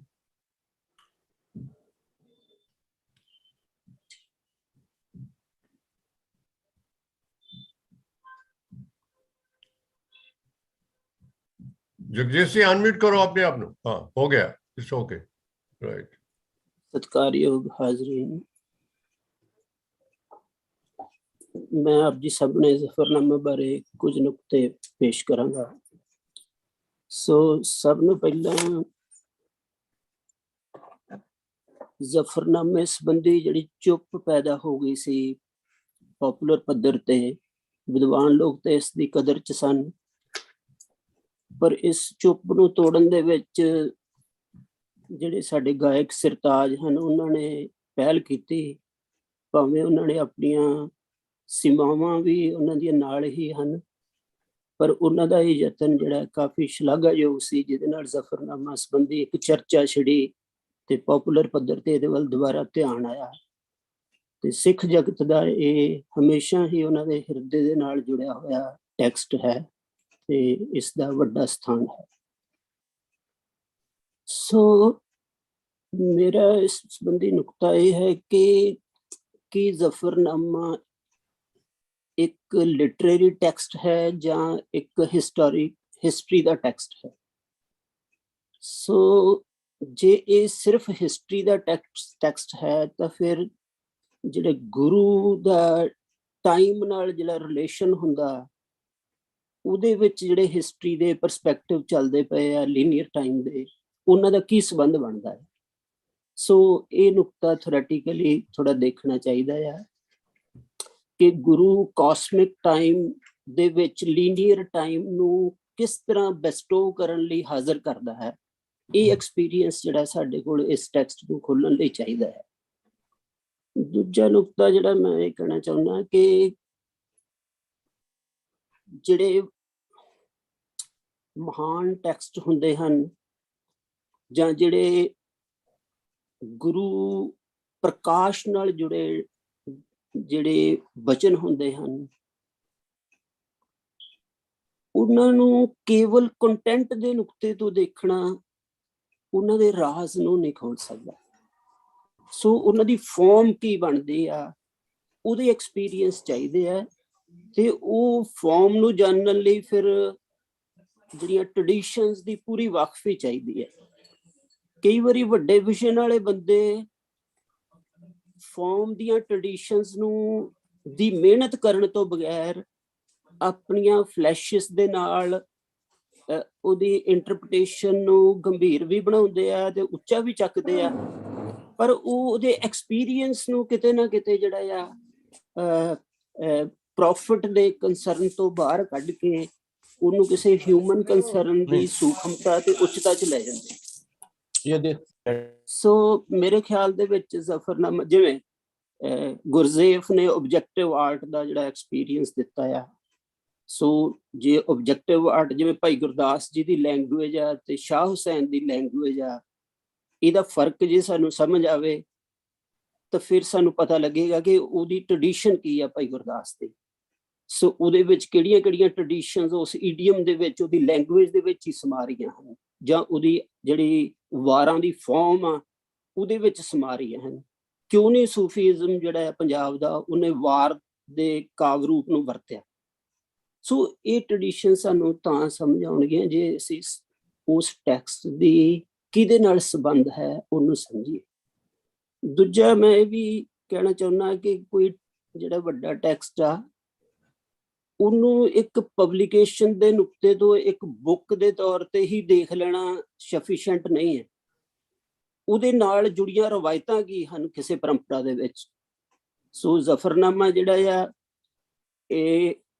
ਇਹਦੇ ਵਿੱਚ ਜਿਹੜਾ ਮੇਨ ਧੁਰਾ ਸਹੁੰ ਆ, ਉਹ ਸਹੁੰ ਜਿਹੜੀ ਆ ਉਹ ਖਾਧੀ ਕਿੱਥੇ ਗਈ, ਉਹ ਅਨੰਦਪੁਰ ਸਾਹਿਬ ਦੇ ਵਿੱਚ ਖਾਧੀ ਗਈ। ਤੇ ਉਹ ਸਹੁੰ ਜਿਹੜੀ ਆ ਇੱਕ ਪਾਸੇ ਆਟੇ ਦੀ ਗਾਂ ਦੀ ਸਹੁੰ ਖਾਧੀ ਗਈ, ਦੂਜੇ ਪਾਸੇ ਕੁਰਾਨ ਜਿਹਦੇ ਉੱਤੇ ਉਹਨੇ ਲਿਖਤੀ ਰੂਪ ਦੇ ਵਿੱਚ ਸਮਝੌਤੇ ਵੱਲ ਨੂੰ ਵੱਧਦੇ ਹੋਏ ਬੋਲ ਲਿਖੇ। ਸੋ ਉਹ ਜਿਹੜੀ ਜੰਗ ਦੇ ਦੌਰਾਨ ਆਨੰਦਪੁਰ ਸਾਹਿਬ ਦੇ ਵਿੱਚ ਜਿਹੜੀ ਆ ਉਹ ਜਿਹੜੀ ਸਹੁੰ ਆ ਉਹ ਖਾਧੀ ਗਈ, ਉਹਦਾ ਸਥਾਨ ਦੇਖਣਾ ਚਾਹੀਦਾ। ਦੂਜਾ ਜ਼ਫਰਨਾਮਾ ਜਿਹੜਾ ਉਹ ਲਿਖਿਆ ਕਿੱਥੇ ਗਿਆ? ਮਾਲਵੇ ਦੇ ਵਿੱਚ ਉਹ ਦੇਸੂ ਤਰਖਾਣ ਦੇ ਘਰੇ ਲਿਖਿਆ ਗਿਆ। ਸੋ ਜਿਹੜੀ ਤੇ ਉਹ ਸੈਮਿਟਿਕ ਟ੍ਰੈਡੀਸ਼ਨ ਦੀਆਂ ਚੀਜ਼ਾਂ ਨੂੰ ਐਡਰੈਸ ਕਰਦਾ ਪਿਆ। ਇਸ ਕਰਕੇ ਜਿਹੜਾ ਹਜ਼ਰਤ ਈਸਾ ਦੇ ਨਾਲ ਕਾਰਪੈਂਟਰੀ ਜੁੜੀ ਹੋਈ ਆ, ਤੇ ਹਜ਼ਰਤ ਈਸਾ ਦੇ ਜਿਹੜਾ ਇਸਲਾਮ ਵੀ ਮੰਨਦਾ ਕਿ ਰੋਜ਼ੇ ਕਿਆਮਤ ਦੇ ਉੱਤੇ ਜਿਹੜੀ ਨਮਾਜ਼ ਆ ਉਹ ਹਜ਼ਰਤ ਈਸਾ ਪੜ੍ਹਾਉਣਗੇ। ਸੋ ਜਿਹੜੀ ਸੈਮਿਟਿਕ ਪ੍ਰੋਫਿਟ ਦੇ ਅੰਦਰ ਜਿਹੜਾ ਕਾਰਪੈਂਟਰ ਦੇ ਨਾਲ ਰਿਲੇਸ਼ਨ ਆ ਉਹਨਾਂ ਦੇ ਕਿੱਤੇ ਦੇ ਨਾਲ, ਤੇ ਇੱਧਰ ਜਿਹੜੀ ਆ ਭਾਈ ਲਾਲੋ ਜੀ ਦਾ ਵੀ ਆ ਸੰਬੰਧ ਜਿਹਦੇ ਤੇ ਬਾਬਰ ਬਾਣੀ ਦਾ ਨਾਂ ਆਉਂਦਾ, ਜਿਹਦੇ ਉਹਨਾਂ ਦਾ ਉਹਦੇ ਵਿੱਚ, ਤੇ ਜ਼ਫਰਨਾਮਾ ਦੇਸੂ ਤਰਖਾਣ ਦੇ ਘਰੇ ਲਿਖਿਆ ਜਾਂਦਾ, ਜਿਹੜਾ ਮਾਲਵੇ ਦੇ ਟਰਾਈਬਲ ਕਲਚਰ ਦੇ ਵਿਚਕਾਰ ਜਿਹੜਾ ਆ ਉਹਦਾ ਥਾਂ ਆ। ਤੇ ਮਾਲਵੇ ਦਾ ਜਿਹੜਾ ਟਰਾਈਬਲ ਕਲਚਰ ਆ ਉਹ ਰਾਜਪੂਤੀ ਰੇਸ਼ੀਐਲਿਟੀ ਦੇ ਕੰਪਲੈਕਸ ਦੇ ਵਿੱਚ ਚੱਲਦਾ ਪਿਆ, ਤੇ ਜਿਹੜੀ ਟਰਕਿਸ਼ ਤੇ ਮੁਗਲੀਆ ਸਲਤਨਤ ਆ ਉਹਦੇ ਸਮਝੌਤੇ ਦੇ ਵਿੱਚ ਆਪਣੇ ਜਿਹੜੇ ਆ ਆਪਣੇ ਇਕਨੋਮਿਕ ਬੈਨੀਫਿਟ ਲੈ ਰਿਹਾ ਤੇ ਆਪਣਾ ਸੋਸ਼ਲ ਸਟੇਟਸ ਜਿਹੜਾ ਨਿਸ਼ਚਿਤ ਕਰਦਾ ਪਿਆ। ਸੋ ਇਸ ਸੰਦਰਭ ਨੂੰ ਵੀ ਵਿੱਚ ਰੱਖਣਾ ਚਾਹੀਦਾ ਉਹਦੀ, ਜੇ ਇਸ ਟੈਕਸਟ ਦੀ ਠੀਕ ਵਿਆਖਿਆ ਕਰਨੀ। ਸੋ ਉਹਦੀ ਫਾਰਮ ਦੇ ਨੁਕਤੇ ਤੋਂ ਮੈਂ ਕੁਝ ਕਹਿਣਾ ਚਾਹਾਂਗਾ ਕਿ ਜਿਹੜੀ ਮਰੀ ਗੁਰੂ ਸਾਹਿਬ ਨੇ ਉਹਦੀ ਫਾਰਸੀ ਜ਼ੁਬਾਨ ਕਿਉਂ ਚੁਣੀ? ਸੋ ਫਾਰਸੀ ਜ਼ੁਬਾਨ ਦੀ ਤਬੀਅਤ ਕੀ ਹੈ? ਸੋ ਫਾਰਸੀ ਜ਼ੁਬਾਨ ਦੀ ਤਬੀਅਤ ਇਹ ਹੈ ਕਿ ਫਾਰਸੀ ਜ਼ੁਬਾਨ ਇੰਦਰਿਆਵੀ ਕੋਮਲਤਾ ਦੇ ਹੁਸਨ ਤੇ ਸੰਵੇਦਨਾ ਅਤੇ ਉਸ ਨਾਲ ਜੁੜੇ ਹੋਏ ਰਹੱਸਮਈ ਸੂਖਮਤਾ ਦੇ ਆਦਰਸ਼ਾਂ ਨੂੰ ਪੇਸ਼ ਕਰਨ ਵਾਲੀ ਭਾਸ਼ਾ ਹੈ। ਤੇ ਉਹਦੇ ਨਾਲ ਜਿਹੜਾ ਆ ਉਹਦਾ ਜਿਹੜਾ ਇੱਕ ਜਿਹੜਾ ਮਤਲਬ ਕਿ ਵਾਰੀਅਰ ਟ੍ਰੈਡੀਸ਼ਨ ਜਿਹੜੀ ਆ ਉਹਦੇ ਵਿੱਚ ਜੁੜੀ ਹੋਈ ਹੈ। ਇਸ ਕਰਕੇ ਉਹਦੇ ਚ ਬਜ਼ਮੀਆਂ ਤੇ ਰਜ਼ਮੀਆਂ ਟ੍ਰੈਡੀਸ਼ਨ ਜਿਹੜੀ ਆ ਉਹਦੇ ਮਸਨਵੀ ਪਰੰਪਰਾ ਚ ਜੁੜੀ ਹੋਈ ਆ। ਸੋ ਇਹਦੇ ਵਿੱਚ ਜਿਹੜੀ ਫਾਰਸੀ ਦਾ ਚੁਣਨਾ ਆ ਇਹ ਆਪਣੇ ਆਪ ਦੇ ਵਿੱਚ ਮਹੱਤਵਪੂਰਨ ਆ। ਗੁਰੂ ਸਾਹਿਬ ਨੇ ਅਰੈਬਿਕ ਕਿਉਂ ਨਹੀਂ ਚੁਣੀ? ਸੋ ਜਾਂ ਕੋਈ ਹੋਰ ਲੈਂਗੁਏਜ ਕਿਉਂ ਨਹੀਂ ਹੈ ਇਸ ਮੈਸੇਜ ਦੇ ਵਿੱਚ? ਕੀ ਇਹਨੂੰ ਸਿਰਫ ਇਸ ਕਰਕੇ ਹੀ ਕਿਉਂਕਿ ਕੰਡੀਸ਼ਨ ਕੀਤਾ ਜਾਵੇ ਕਿ ਉਸ ਵੇਲੇ ਸਰਕਾਰ ਦੀ ਭਾਸ਼ਾ ਜਿਹੜੀ ਆ ਉਹ ਪਰਸ਼ੀਅਨ ਦੇ ਵਿੱਚ ਚੱਲਣ ਰਹੀ ਹੈ? ਸੋ ਮੇਰਾ ਖਿਆਲ ਹੈ ਇਹਦੇ ਨਾਲ ਗੁਰੂ ਬਿੰਬ ਜਿਹੜਾ ਆ ਉਹ ਸਿੰਪਲ ਹਿਸਟਰੀ ਦੇ ਫੈਕਟਸ ਦੇ ਵਿੱਚ ਇੱਕ ਫੈਕਟ ਬਣ ਜਾਂਦਾ, ਜਿਹਦੀ ਇੱਕ ਡੁਐਲਿਟੀ ਆ, ਤੇ ਉਸ ਡੁਐਲਿਟੀ ਦੇ ਵਿੱਚ ਉਹ ਇੱਕ ਸਾਮਿਕ ਤੌਰ ਤੇ ਵਿਕਟਰੀ ਕਰ ਰਿਹਾ ਆ। ਉਸ ਵਿਕਟਰੀ ਨੂੰ ਅਸੀਂ ਥੋੜਾ ਜਿਹਾ ਮੋਰੈਲਿਟੀ ਨਾਲ ਜੋੜ ਕੇ ਥੋੜੀ ਐਥੀਕਲ ਡਾਇਮੈਂਸ਼ਨ 'ਚ ਲੈ ਜਾਂਦੇ ਹਾਂ, ਪਰ ਐਗਜ਼ਿਸਟੈਂਸ਼ੀਅਲਿਜ਼ਮ ਦੇ ਆਉਣ ਤੋਂ ਬਾਅਦ ਮੋਰੈਲਿਟੀ ਤੇ ਐਥਿਕਸ ਜਿਹੜੀਆਂ ਆ ਉਹ ਆਪਣੇ ਆਪ ਦੇ ਵਿੱਚ ਉਹਦੀਆਂ ਵੀ ਪ੍ਰੋਬਲਮਸ ਹਨ। ਸੋ ਇਸ ਕਰਕੇ ਇਹਨੂੰ ਕੇਵਲ ਇੱਕ ਮੋਰਲ ਵਿਕਟਰੀ, ਸਦਾਚਾਰ ਦੀ ਵਿਕਟਰੀ ਕਹਿ ਕੇ ਉਹਦੇ ਹੁਕਮ ਦੇ ਵਿੱਚ ਉਹਦਾ ਕੀ ਨੇਮ ਬਣਦਾ ਪਿਆ ਉਹਦੇ ਨਾਲ ਉਹ ਵਿਛੋੜਨਾ ਦਰੁਸਤ ਨਹੀਂ ਹੋਏਗਾ, ਜਾਂ ਉਹਦੇ ਮੀਨਿੰਗ ਨੂੰ ਅਸੀਂ ਪੂਰਾ ਨਹੀਂ ਜਾਣ ਸਕਦੇ। ਸੋ ਇਸ ਕਰਕੇ ਜਿਹੜਾ ਆ ਇਹ ਪਰਸ਼ੀਅਨ ਜਿਹੜੀ ਭਾਸ਼ਾ ਦਾ ਚੁਣਿਆ ਜਾਣਾ ਤੇ ਪਰਸ਼ੀਅਨ ਭਾਸ਼ਾ ਦਾ ਜਿਹੜੀ ਸੰਵੇਦਨਾ ਆ ਉਹਦਾ 10ਵੇਂ ਗ੍ਰੰਥ ਦੇ ਵਿੱਚ ਰੱਖੇ ਜਾਣਾ। ਸੋ ਜਿਹੜੀ ਲਿਟਰੇਰੀ ਵਰਕ ਹੈ, ਲਿਟਰੇਰੀ ਵਰਕ ਦੀ ਜਿਹੜੀ ਸਾਰੀ ਫਲਾਈਟ ਹੈ ਉਹ ਕ੍ਰੀਏਟਿਵ ਫੈਮਨਾਈਨ ਦੇ ਵਿੱਚੋਂ ਆ ਰਹੀ ਹੈ। ਸੋ ਕ੍ਰੀਏਟਿਵ ਫੈਮਨਾਈਨ ਨੂੰ 10ਵੇਂ ਗ੍ਰੰਥ ਜਿਹੜਾ ਆ ਉਹ ਕਾਸਮਿਕ ਡਾਰਕ ਫੈਮਨਾਈਨ એનર્ਜੀ ਦੇ ਰੂਪਾਂ ਦੇ ਵਿੱਚ ਲਿਆ ਕੇ ਉਸ ਨੂੰ ਜਿਹੜਾ ਆ ਮਰਿਆਦਾ ਦਿੰਦਾ ਆ ਇੱਕ ਪਾਰਦਰਸ਼ੀ ਵਿਵੇਕ ਦੀ ਜਾਂ ਇੱਕ ਏਕੰਕਾਰੀ ਦਿਵਤਾ ਦੀ।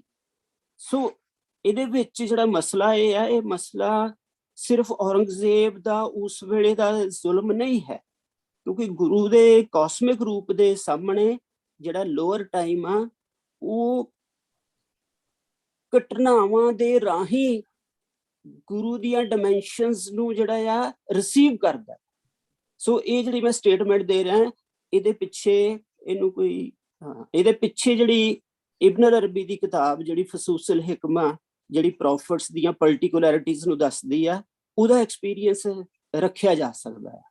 ਸੋ ਇਹਦੇ ਨਾਲ ਜਿਹੜੇ ਆ ਮਿਸਟੀਰੀਅਮ ਮੈਗਨਮ ਜਿਹੜੀ ਜੈਨੇਸਿਸ ਦੇ ਉੱਤੇ ਲਿਖੀ ਹੋਈ ਕਿਤਾਬ ਆ, ਤੇ ਉਹਦੀਆਂ ਸਾਖੀਆਂ ਦੇ ਭੇਦ ਖੋਲ ਦੀ ਕਿਤਾਬ ਆ ਜੈਕਬ ਬੋਮ ਦੀ, ਉਹਨੂੰ ਵੀ ਰੱਖਿਆ ਜਾ ਸਕਦਾ। ਸੋ ਇਸ ਕਰਕੇ ਜਿਹੜਾ ਪ੍ਰੋਫਿਟ ਆ ਉਹਦੇ ਸਾਹਮਣੇ ਟਾਈਮ ਤੇ ਘਟਨਾਵਾਂ ਕੀ ਹਨ, ਇਹ ਐਕਸਪੀਰੀਅੰਸ ਸਾਡੇ ਕੋਲ ਚਾਹੀਦਾ ਜੇ ਅਸੀਂ ਇਹਨੂੰ ਖੋਲ੍ਹਣਾ। ਸੋ ਜਿਹੜਾ ਫਾਰਸੀ ਦਾ ਚੁਣੇ ਜਾਣਾ ਤੇ ਉਹਦਾ ਦਸਮ ਗ੍ਰੰਥ 'ਚ ਹੋਣਾ, ਇਹ ਆਪਣੇ ਆਪ 'ਚ ਇੰਪੋਰਟੈਂਟ ਆ, ਕਿਉਂਕਿ ਦਸਮ ਗ੍ਰੰਥ ਜਿਹੜਾ ਹੈ ਉਹ ਐਸਥੈਟਿਕ ਫੈਮਿਨਾਈਨ ਨਹੀਂ ਹੈ, ਕਿਉਂਕਿ ਉਹਦੀ ਜਿਹੜੀ ਸਾਖੀ ਹੈ ਕਿ ਉਹ 52 ਕਵੀ ਜਮਨਾ ਦੇ ਕੰਢੇ ਬੈਠੇ ਹੋਏ ਆ, ਤੇ ਉਹ ਕਹਿ ਰਹੇ ਹਨ ਕਿ ਸਾਨੂੰ ਜਮਨਾ ਦੀ ਆਵਾਜ਼ ਡਿਸਟਰਬ ਕਰਦੀ ਹੈ।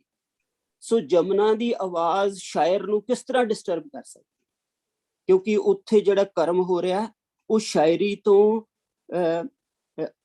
ਕੋਈ ਹੋਰ ਹਾਇਰ ਐਕਸਪੀਰੀਅੰਸ ਦੀ ਆਰਟ ਦਾ ਹੋ ਰਿਹਾ। ਸੋ ਉਹ ਰੋਮਾਂਟਿਕ ਤੇ ਮਿਸਟੀਫਾਈਡ ਜਿਹੜਾ ਫੈਮਨਾਈਨ ਹੈ, ਉਹਦੀ ਐਸਥੈਟਿਸਿਟੀ ਤੋਂ ਅਗਲੀ ਗੱਲ ਚੱਲ ਰਹੀ ਹੈ, ਜਿਹਦੇ ਵਿੱਚ ਬਲੈਕ ਨੂੰ ਫੇਸ ਕੀਤਾ ਜਾ ਰਿਹਾ।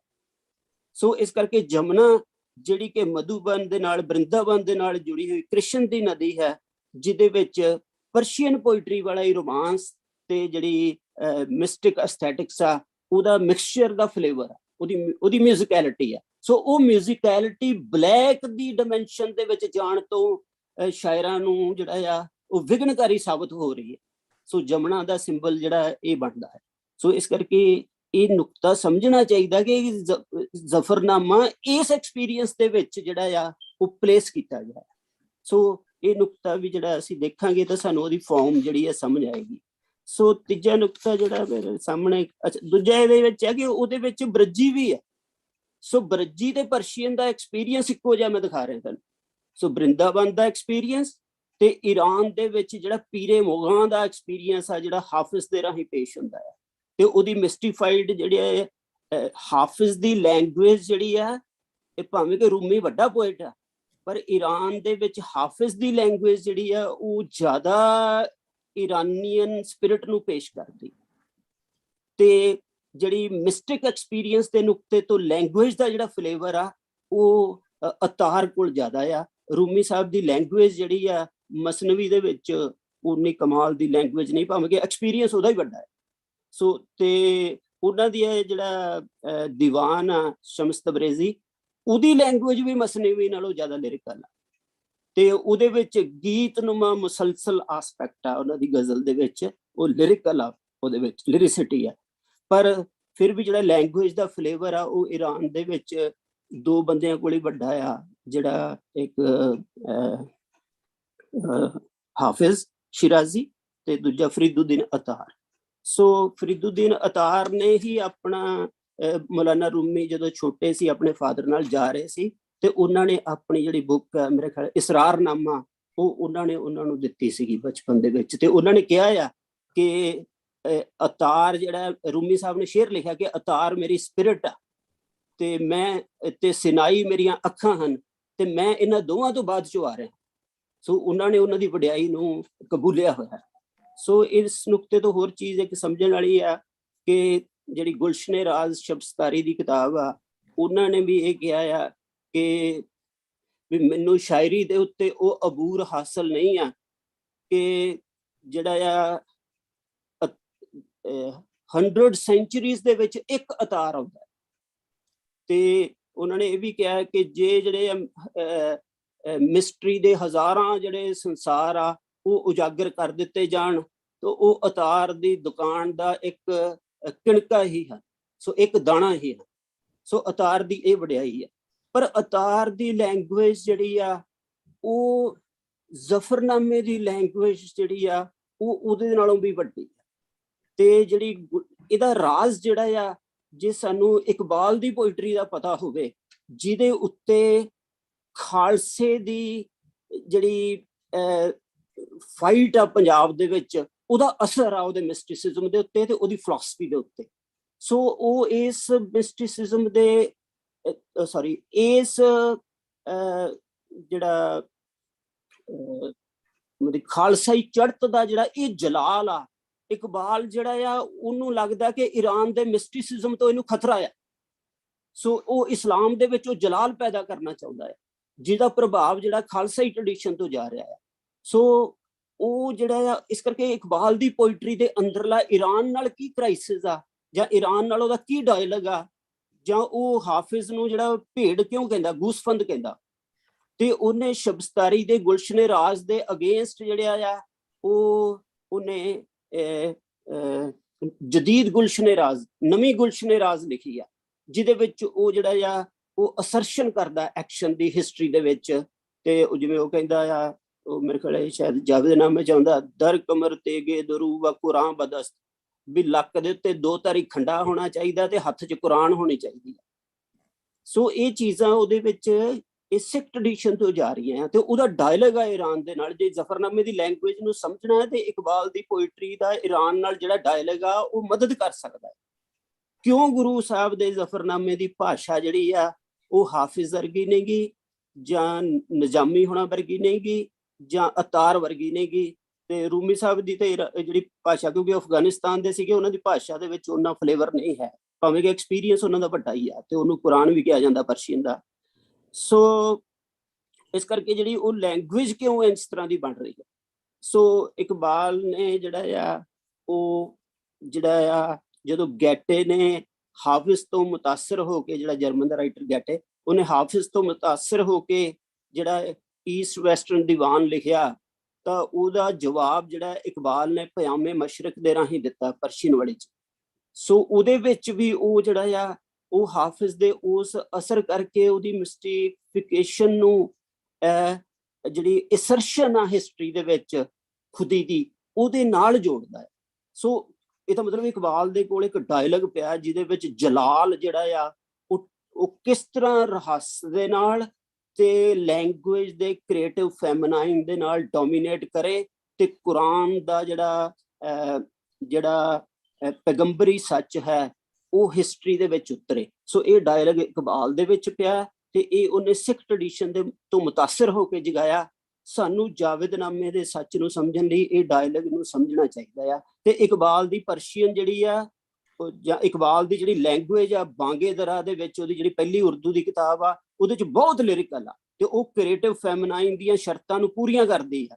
ਪਰ ਹੌਲੀ ਹੌਲੀ ਇਕਬਾਲ ਜਿਹੜਾ ਆ ਉਹ ਜਦੋਂ ਟਾਈਮ ਦੀ ਡਿਵਿਨਿਟੀ ਲੱਭਦਾ, ਤੇ ਉਹਦੇ 'ਚ ਜਿਹੜਾ ਮੂਮੈਂਟ ਦਾ ਐਕਸ਼ਨ ਆ ਜਾਂ ਸਪਿਰਿਚੁਅਲ ਮੈਨ ਦਾ ਐਕਸ਼ਨ ਆ ਉਹਦੇ ਵਿੱਚ ਦੇਖਦਾ ਆ, ਉਹ ਮਿਸਟੀਫਿਕੇਸ਼ਨ ਤੇ ਰੋਮਾਂਟਿਸਿਜ਼ਮ ਦੇ ਸਾਹਮਣੇ ਤਾਂ ਉਹਦੀਆਂ ਪ੍ਰੋਬਲਮਸ ਖੜੀਆਂ ਹੁੰਦੀਆਂ।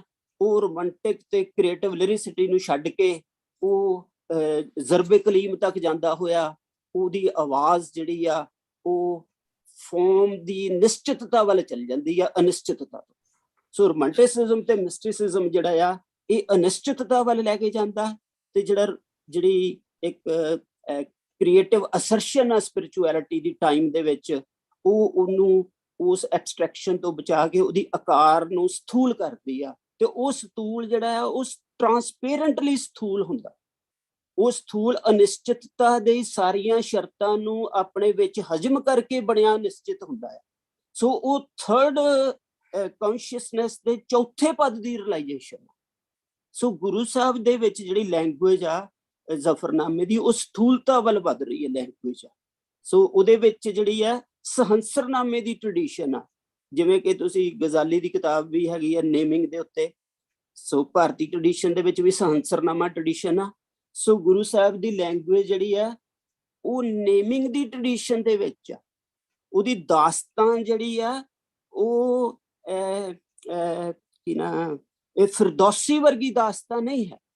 ਸੋ ਫਿਰਦੌਸੀ ਦੇ ਮੰਗਲਾਚਰਨ ਪੜ੍ਹੋ ਤੇ ਗੁਰੂ ਸਾਹਿਬ ਦੇ ਮੰਗਲਾਚਰਨ ਪੜ੍ਹੋ, ਉਹਦੀ ਲੈਂਗੁਏਜ ਦਾ ਤੁਹਾਨੂੰ ਫਰਕ ਸਮਝ ਆਊਗਾ। ਗੁਰੂ ਸਾਹਿਬ ਦੀ ਲੈਂਗੁਏਜ, ਜਿਵੇਂ ਭਾਈ ਗੁਰਦਾਸ ਦੀ ਲੈਂਗੁਏਜ ਗੌਰੀ ਹੈ ਸ਼ਾਹ ਹੁਸੈਨ ਨਾਲੋਂ, ਗੁਰੂ ਸਾਹਿਬ ਦੀ ਲੈਂਗੁਏਜ ਜਿਹੜੀ ਆ ਉਹ ਗੌਰੇਪਣ ਚ ਹੈ। ਸੋ ਗੌਰਾਪਣ ਆਕਾਰ ਦੀ ਡਿਵਾਈਨ ਰਿਅਲਾਈਜੇਸ਼ਨ ਆ, ਨਾ ਕਿ ਆਕਾਰ ਲੋਕਲ ਟਾਈਮ ਦੀ ਲਿਮਿਟੇਸ਼ਨ ਹੈ, ਤੇ ਟ੍ਰਾਂਸੈਂਡੈਂਸ ਜਿਹੜੀ ਆ ਉਹ ਇੱਕ ਮੁਕਤੀ ਦਾ ਰਾਹ ਹੈ। ਸੋ ਗੁਰੂ ਜਿਹੜੇ ਆ ਉਹ ਜਿਹੜਾ ਪੈਗੰਬਰੀ ਸੱਚ ਆ ਉਹ ਆਕਾਸ਼ੀ ਦਿਸ਼ਾ ਦੇ ਵੱਲੋਂ ਧਰਤੀ ਵੱਲ ਨੂੰ ਆਉਂਦਾ, ਜਿਹੜਾ ਮਿਸਟਿਕ ਹੈ ਧਰਤੀ ਤੋਂ ਆਕਾਸ਼ ਵੱਲ ਨੂੰ ਜਾਂਦਾ। ਸੋ ਇਹ ਚੀਜ਼ ਦਾ ਫਰਕ ਇਹਦੇ ਵਿੱਚ ਪਿਆ ਹੋਇਆ ਲੈਂਗੁਏਜ ਦੇ ਵਿੱਚ। ਤੁਸੀਂ ਇਹਨਾਂ ਦੇ ਲਫ਼ਜ਼ ਦੇਖੋ, ਕਮਾਲੇ ਕਰਾਮਾਤ ਕਾਇਮ ਕਰੀਮ। ਸੋ ਇਹ ਗੋਡ ਦੀ ਨੇਮਿੰਗ ਦਾ ਪ੍ਰੋਸੈਸ ਆ ਜਿਹੜਾ ਸਹੰਸਰਨਾਮਾ ਪਰੰਪਰਾ ਨੇ ਸਾਡੀ ਨੇ ਸਾਂਭਿਆ ਹੋਇਆ। ਇਹ ਜਾਪ ਸਾਹਿਬ ਦੇ ਵਿੱਚ ਵੀ ਹੈਗਾ। ਸੋ ਇਹ ਲੈਂਗੁਏਜ ਦਾ ਇਹ ਨੁਕਤਾ ਜਿਹੜਾ ਆ ਇਹ ਸਮਝਣਾ ਚਾਹੀਦਾ ਆ। ਦੂਜੀ ਜਿਹੜੀ ਗੱਲ ਇਹਦੇ ਵਿੱਚ ਆ ਕਿ ਜ਼ਫਰਨਾਮੇ ਦੇ ਵੱਖ-ਵੱਖ ਜਿਹੜੇ ਐਡੀਸ਼ਨ ਮਿਲਦੇ ਆ, ਉਹਦੇ 'ਚ ਇੱਕ ਕੰਟਰੋਵਰਸ਼ੀਅਲ ਐਡੀਸ਼ਨ ਵੀ ਆ, ਪਰ ਜਿਹੜੀ ਮੈਂ ਗੱਲ ਕਹਿ ਰਿਹਾ ਉਹਦਾ ਸਬੂਤ ਉਹਦੇ ਵਿੱਚੋਂ ਮਿਲ ਜਾਂਦਾ ਆ, ਕਿਉਂਕਿ ਉਹਦੇ ਵਿੱਚ ਕੁਝ ਸ਼ੇਰ ਜਿਹੜੇ ਆ ਉਹ ਜਾਪ ਸਾਹਿਬ ਦੀ ਤਰਜ਼ ਦੇ ਵਿੱਚ ਐਡ ਕੀਤੇ ਗਏ ਆ। ਭਾਸ਼ਾ ਵਿਭਾਗ ਦਾ ਜਿਹੜਾ 217 ਵਾਲਾ ਐਡੀਸ਼ਨ ਆ, ਉਹਦੇ 'ਚ 109 ਤੋਂ 112 ਤੱਕ ਦੇ ਜਿਹੜੇ ਸ਼ੇਰ ਆ ਉਹ ਜਾਪ ਸਾਹਿਬ ਦੇ ਵਿੱਚੋਂ ਵਰਗੀ ਭਾਸ਼ਾ ਵਾਲੇ ਸ਼ੇਰ ਆ। ਸੋ ਇਸ ਭਾਵੇਂ ਇਹ ਐਡੀਸ਼ਨ ਨੂੰ ਮੈਂ ਇਹ ਨਹੀਂ ਕਹਿ ਰਿਹਾ ਕਿ ਵਾਜਬ ਐਡੀਸ਼ਨ ਆ, ਪਰ ਇਹ ਚੀਜ਼ ਦਾ ਜੁੜ ਜਾਣ ਦੇ ਵਿੱਚ ਇੱਕ ਇਸ਼ਾਰਾ ਪਿਆ ਹੋਇਆ। ਸੋ ਉਹ ਸ਼ੇਰ ਹਨ, ਅਗੰਜੋ ਅਪੰਜੋ ਅਰੂਪੋ ਅਰੇਖ ਅਗਾਦੋ ਅਬਾਦੋ ਅਪਰਮੋ ਅਲੇਖ ਅਰਾਗੋ ਅਰੂਪੋ ਅਰੇਖੋ ਅਰੰਗ ਅਜਨਮੋ ਅਬਰਨੋ ਅਭੂਤੋ ਅਪੰਗ। ਜੇ ਮੈਂ 2 ਪੜ੍ਹੇ ਆ, 4 ਸ਼ੇਰ। ਸੋ ਇੱਥੋਂ ਪਤਾ ਲੱਗਦਾ ਕਿ ਜ਼ਫਰਨਾਮੇ ਦੀ ਲੈਂਗੁਏਜ ਜਿਹੜੀ ਆ ਉਹ ਜਿਵੇਂ ਪ੍ਰੋਫਿਟ ਜਿਹੜਾ ਆ ਨੇਮਿੰਗ ਦੇ ਰਾਹੀਂ ਕੋਸਮੋਲੋਜੀ ਨੂੰ ਸਾਬਤ ਕਰਦਾ ਆ। ਸੋ ਜਿਹੜਾ ਲੋਅਰ ਟਾਈਮ ਆ ਜਾਂ ਜਿਹੜਾ ਟਾਈਮ ਸਪੇਸ ਆ, ਇਹਦੀ ਕ੍ਰੀਏਸ਼ਨ ਜਿਹੜੀ ਆ ਉਹ ਨੇਮਿੰਗ ਦੇ ਵਿੱਚੋਂ ਹੁੰਦੀ। ਸੋ ਨੇਮਿੰਗ ਦਾ ਜਿਹੜਾ ਨਿਰਗੁਣ ਪਾਰ ਬ੍ਰਹਮ ਪਰਮੇਸ਼ਰ ਦੇ ਵਿੱਚੋਂ ਨੇਮਿੰਗ ਕਿਸ ਤਰ੍ਹਾਂ ਪੈਦਾ ਹੁੰਦੀ, ਸੋ ਉਹਦੀ ਸਰਗੁਣਤਾ ਕਿਸ ਤਰ੍ਹਾਂ ਪੈਦਾ ਹੁੰਦੀ ਹੈ, ਸੁਨ ਸਮਾਧ ਦੀ ਨੇਮਿੰਗ ਉੱਥੇ ਜਾ ਕੇ ਬੋਲਦੀ ਆ। ਸੋ ਜ਼ਫਰਨਾਮਾ ਜਿਹੜਾ ਆ ਇਹਨੂੰ ਜਿਹੜਾ ਆ ਹੁਕਮ ਦੇ ਵਿੱਚ ਪਈ ਹੋਈ ਪੈਗੰਬਰੀ ਦਿਬਤਾ ਲੋਅਰ ਟਾਈਮ ਦੀਆਂ ਨਵਾਜ਼ਿਸ਼ ਕਿਸ ਤਰ੍ਹਾਂ ਕਰਦੀ ਆ, ਇੱਕ ਗੱਲ ਇਹਦੇ ਵਿੱਚ ਸਮਝਣੀ ਚਾਹੀਦੀ ਹੈ। ਦੂਜੀ ਗੱਲ ਜਿਹੜੀ ਹੈ ਕਿ ਜ਼ਫਰਨਾਮੇ ਦੀ ਪਰਟੀਕੁਲਰਿਟੀ ਕੀ ਹੈ। ਸੋ ਮੈਂ ਜ਼ਫਰਨਾਮੇ ਦਾ ਟੋਟਲ ਐਕਸਪੀਰੀਅੰਸ ਦੱਸਿਆ ਤੁਹਾਨੂੰ ਉਹਦੇ ਆਕਾਰ ਦੇ ਵਿੱਚੋਂ ਦੀ। ਦੂਜਾ ਨੁਕਤਾ ਹੈ ਕਿ ਉਹਦੀ ਜਿਹੜੀ ਆਪਣੀ, ਅੱਛਾ ਇੱਕ ਇਹਦੇ ਚ ਹੋਰ ਨੁਕਤਾ ਜਿਹੜਾ ਆਕਾਰ ਦੇ ਨੁਕਤੇ ਤੋਂ ਸਮਝਣਾ ਚਾਹੀਦਾ ਹੈ ਕਿ ਇਹਦੀ ਬਹਿਰ ਜਿਹੜੀ ਕਿਹੜੀ ਹੈ। ਸੋ ਇਹਦੀ ਬਹਿਰ ਹੈਗੀ ਆ ਮੁਤਕਾਰਿਬ। ਮੁਤਕਾਰਿਬ ਜਿਹੜੀ ਬਹਿਰ ਹੈ ਇਹਦੇ ਵਿੱਚ ਜਿਹਾਫਾਂ ਲਾ ਕੇ ਕਾਟ ਵੱਢ ਕਰਕੇ ਇਹ 4-5 ਤਰ੍ਹਾਂ ਦੀ ਬਣਦੀ ਆ। ਫਿਰਦੌਸੀ ਦਾ ਸ਼ਾਹਨਾਮਾ ਵੀ ਇਸੇ ਬਹਿਰ ਦੇ ਵਿੱਚ ਹੀ ਲਿਖਿਆ ਗਿਆ ਆ। ਸੋ ਉਹ ਮੁਤਕਾਰਿਬ ਦੇ ਵਿੱਚ, ਪਰ ਜਿਹੜੀ ਗੁਰੂ ਸਾਹਿਬ ਨੇ ਜਿਹੜੀ ਮੁਤਕਾਰਿਬ ਵਰਤੀ ਆ, ਇਹ ਵਰਤੀ ਆ ਬਹਿਰੇ ਮੁਤਕਾਰਿਬ ਮੁਸਮਨ ਮਕਸੂਰ। ਸੋ ਇਹਦੇ ਵਿੱਚ ਜਿਹੜਾ ਵਜ਼ਨ ਹੁੰਦਾ ਫਾਉਲੁਨ ਫਾਉਲੁਨ ਫਾਉਲੁਨ ਫਾਉਲ, ਮਤਲਬ 4 ਵਾਰੀ ਇੱਕ ਲਾਈਨ 'ਚ ਤੇ 4 ਵਾਰੀ ਦੂਜੀ ਲਾਈਨ 'ਚ, 8 ਰੁਕਣੀ ਇਹ ਜਿਹੜੀ ਉਹ ਆ ਬਹਿਰ ਆ। ਤੇ ਇਹਦੇ ਵਿੱਚ ਜਿਹੜੀ ਕਸਰ ਲੱਗੀ ਆ, ਜਿਹੜੀ ਜ਼ਿਹਾਫ ਲੱਗੀ ਆ, ਉਹ ਲੱਗੀ ਆ 4ਥੇ ਤੇ 8ਵੇਂ ਰੁਕਨ ਦੇ ਉੱਤੇ। ਸੋ ਇਹਦੇ 'ਚ ਜਿਹੜਾ ਸ਼ੇਰ ਦਾ ਆਖਰੀ ਬੋਲ ਹੈ ਉਹ ਸਾਕਿਨ ਹੋ ਜਾਂਦਾ ਹੈ। ਸਾਕਿਨ ਦਾ ਮਤਲਬ ਵੀ ਉਹ ਮਤਲਬ ਉਹਦੇ ਨਾਲ ਮਾਤਰਾ ਨਹੀਂ ਹੁੰਦੀ।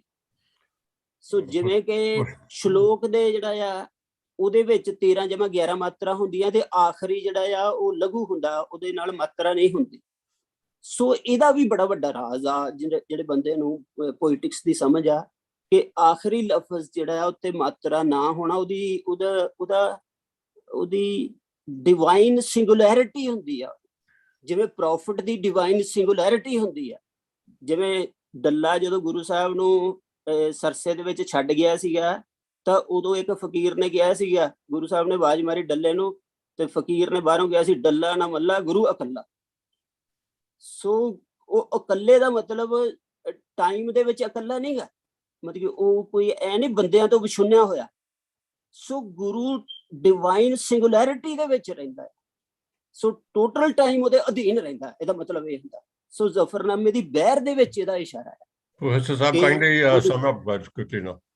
ਹਾਂਜੀ, sum up ਕਰੋ। ਸੋ ਇੱਕ ਤਾਂ ਇਹ ਨੁਕਤਾ ਆ ਉਹਦੀ ਫਾਰਮ ਦੇ ਨੁਕਤੇ ਤੋਂ, ਇਹਨੂੰ ਸਮਝਣ ਦੀ ਲੋੜ ਆ ਵੀ ਉਹਦੀ ਲੈਂਗੁਏਜ ਕੀ ਹੈ। ਸੋ ਦੂਜਾ ਜਿਹੜਾ ਨੁਕਤਾ ਆ ਕਿ ਇਹਦੇ ਵਿੱਚ ਸੌਂ ਜਿਹੜੀ ਆ ਉਹ ਇੰਪੋਰਟੈਂਟ ਚੀਜ਼ ਆ। ਤੇ 112 ਸ਼ੇਰ ਆ ਇਹਦੇ ਜ਼ਫਰਨਾਮੇ ਦੇ, ਉਹਦੇ ਵਿੱਚੋਂ 18 ਸ਼ੇਰ ਇਕੱਲੀ ਸੌਂ ਦੇ ਉੱਤੇ ਹੀ। ਸੋ ਉਹ ਸੌਂ ਕੀ ਚੀਜ਼ ਆ, ਇਹ ਚੀਜ਼ ਨੂੰ ਸਮਝਣਾ ਚਾਹੀਦਾ ਵੀ ਉਹ ਸਹੁੰ ਕੀ ਚੀਜ਼ ਆ। ਸੋ ਉਹ ਸਹੁੰ ਜਿਹੜੀ ਆ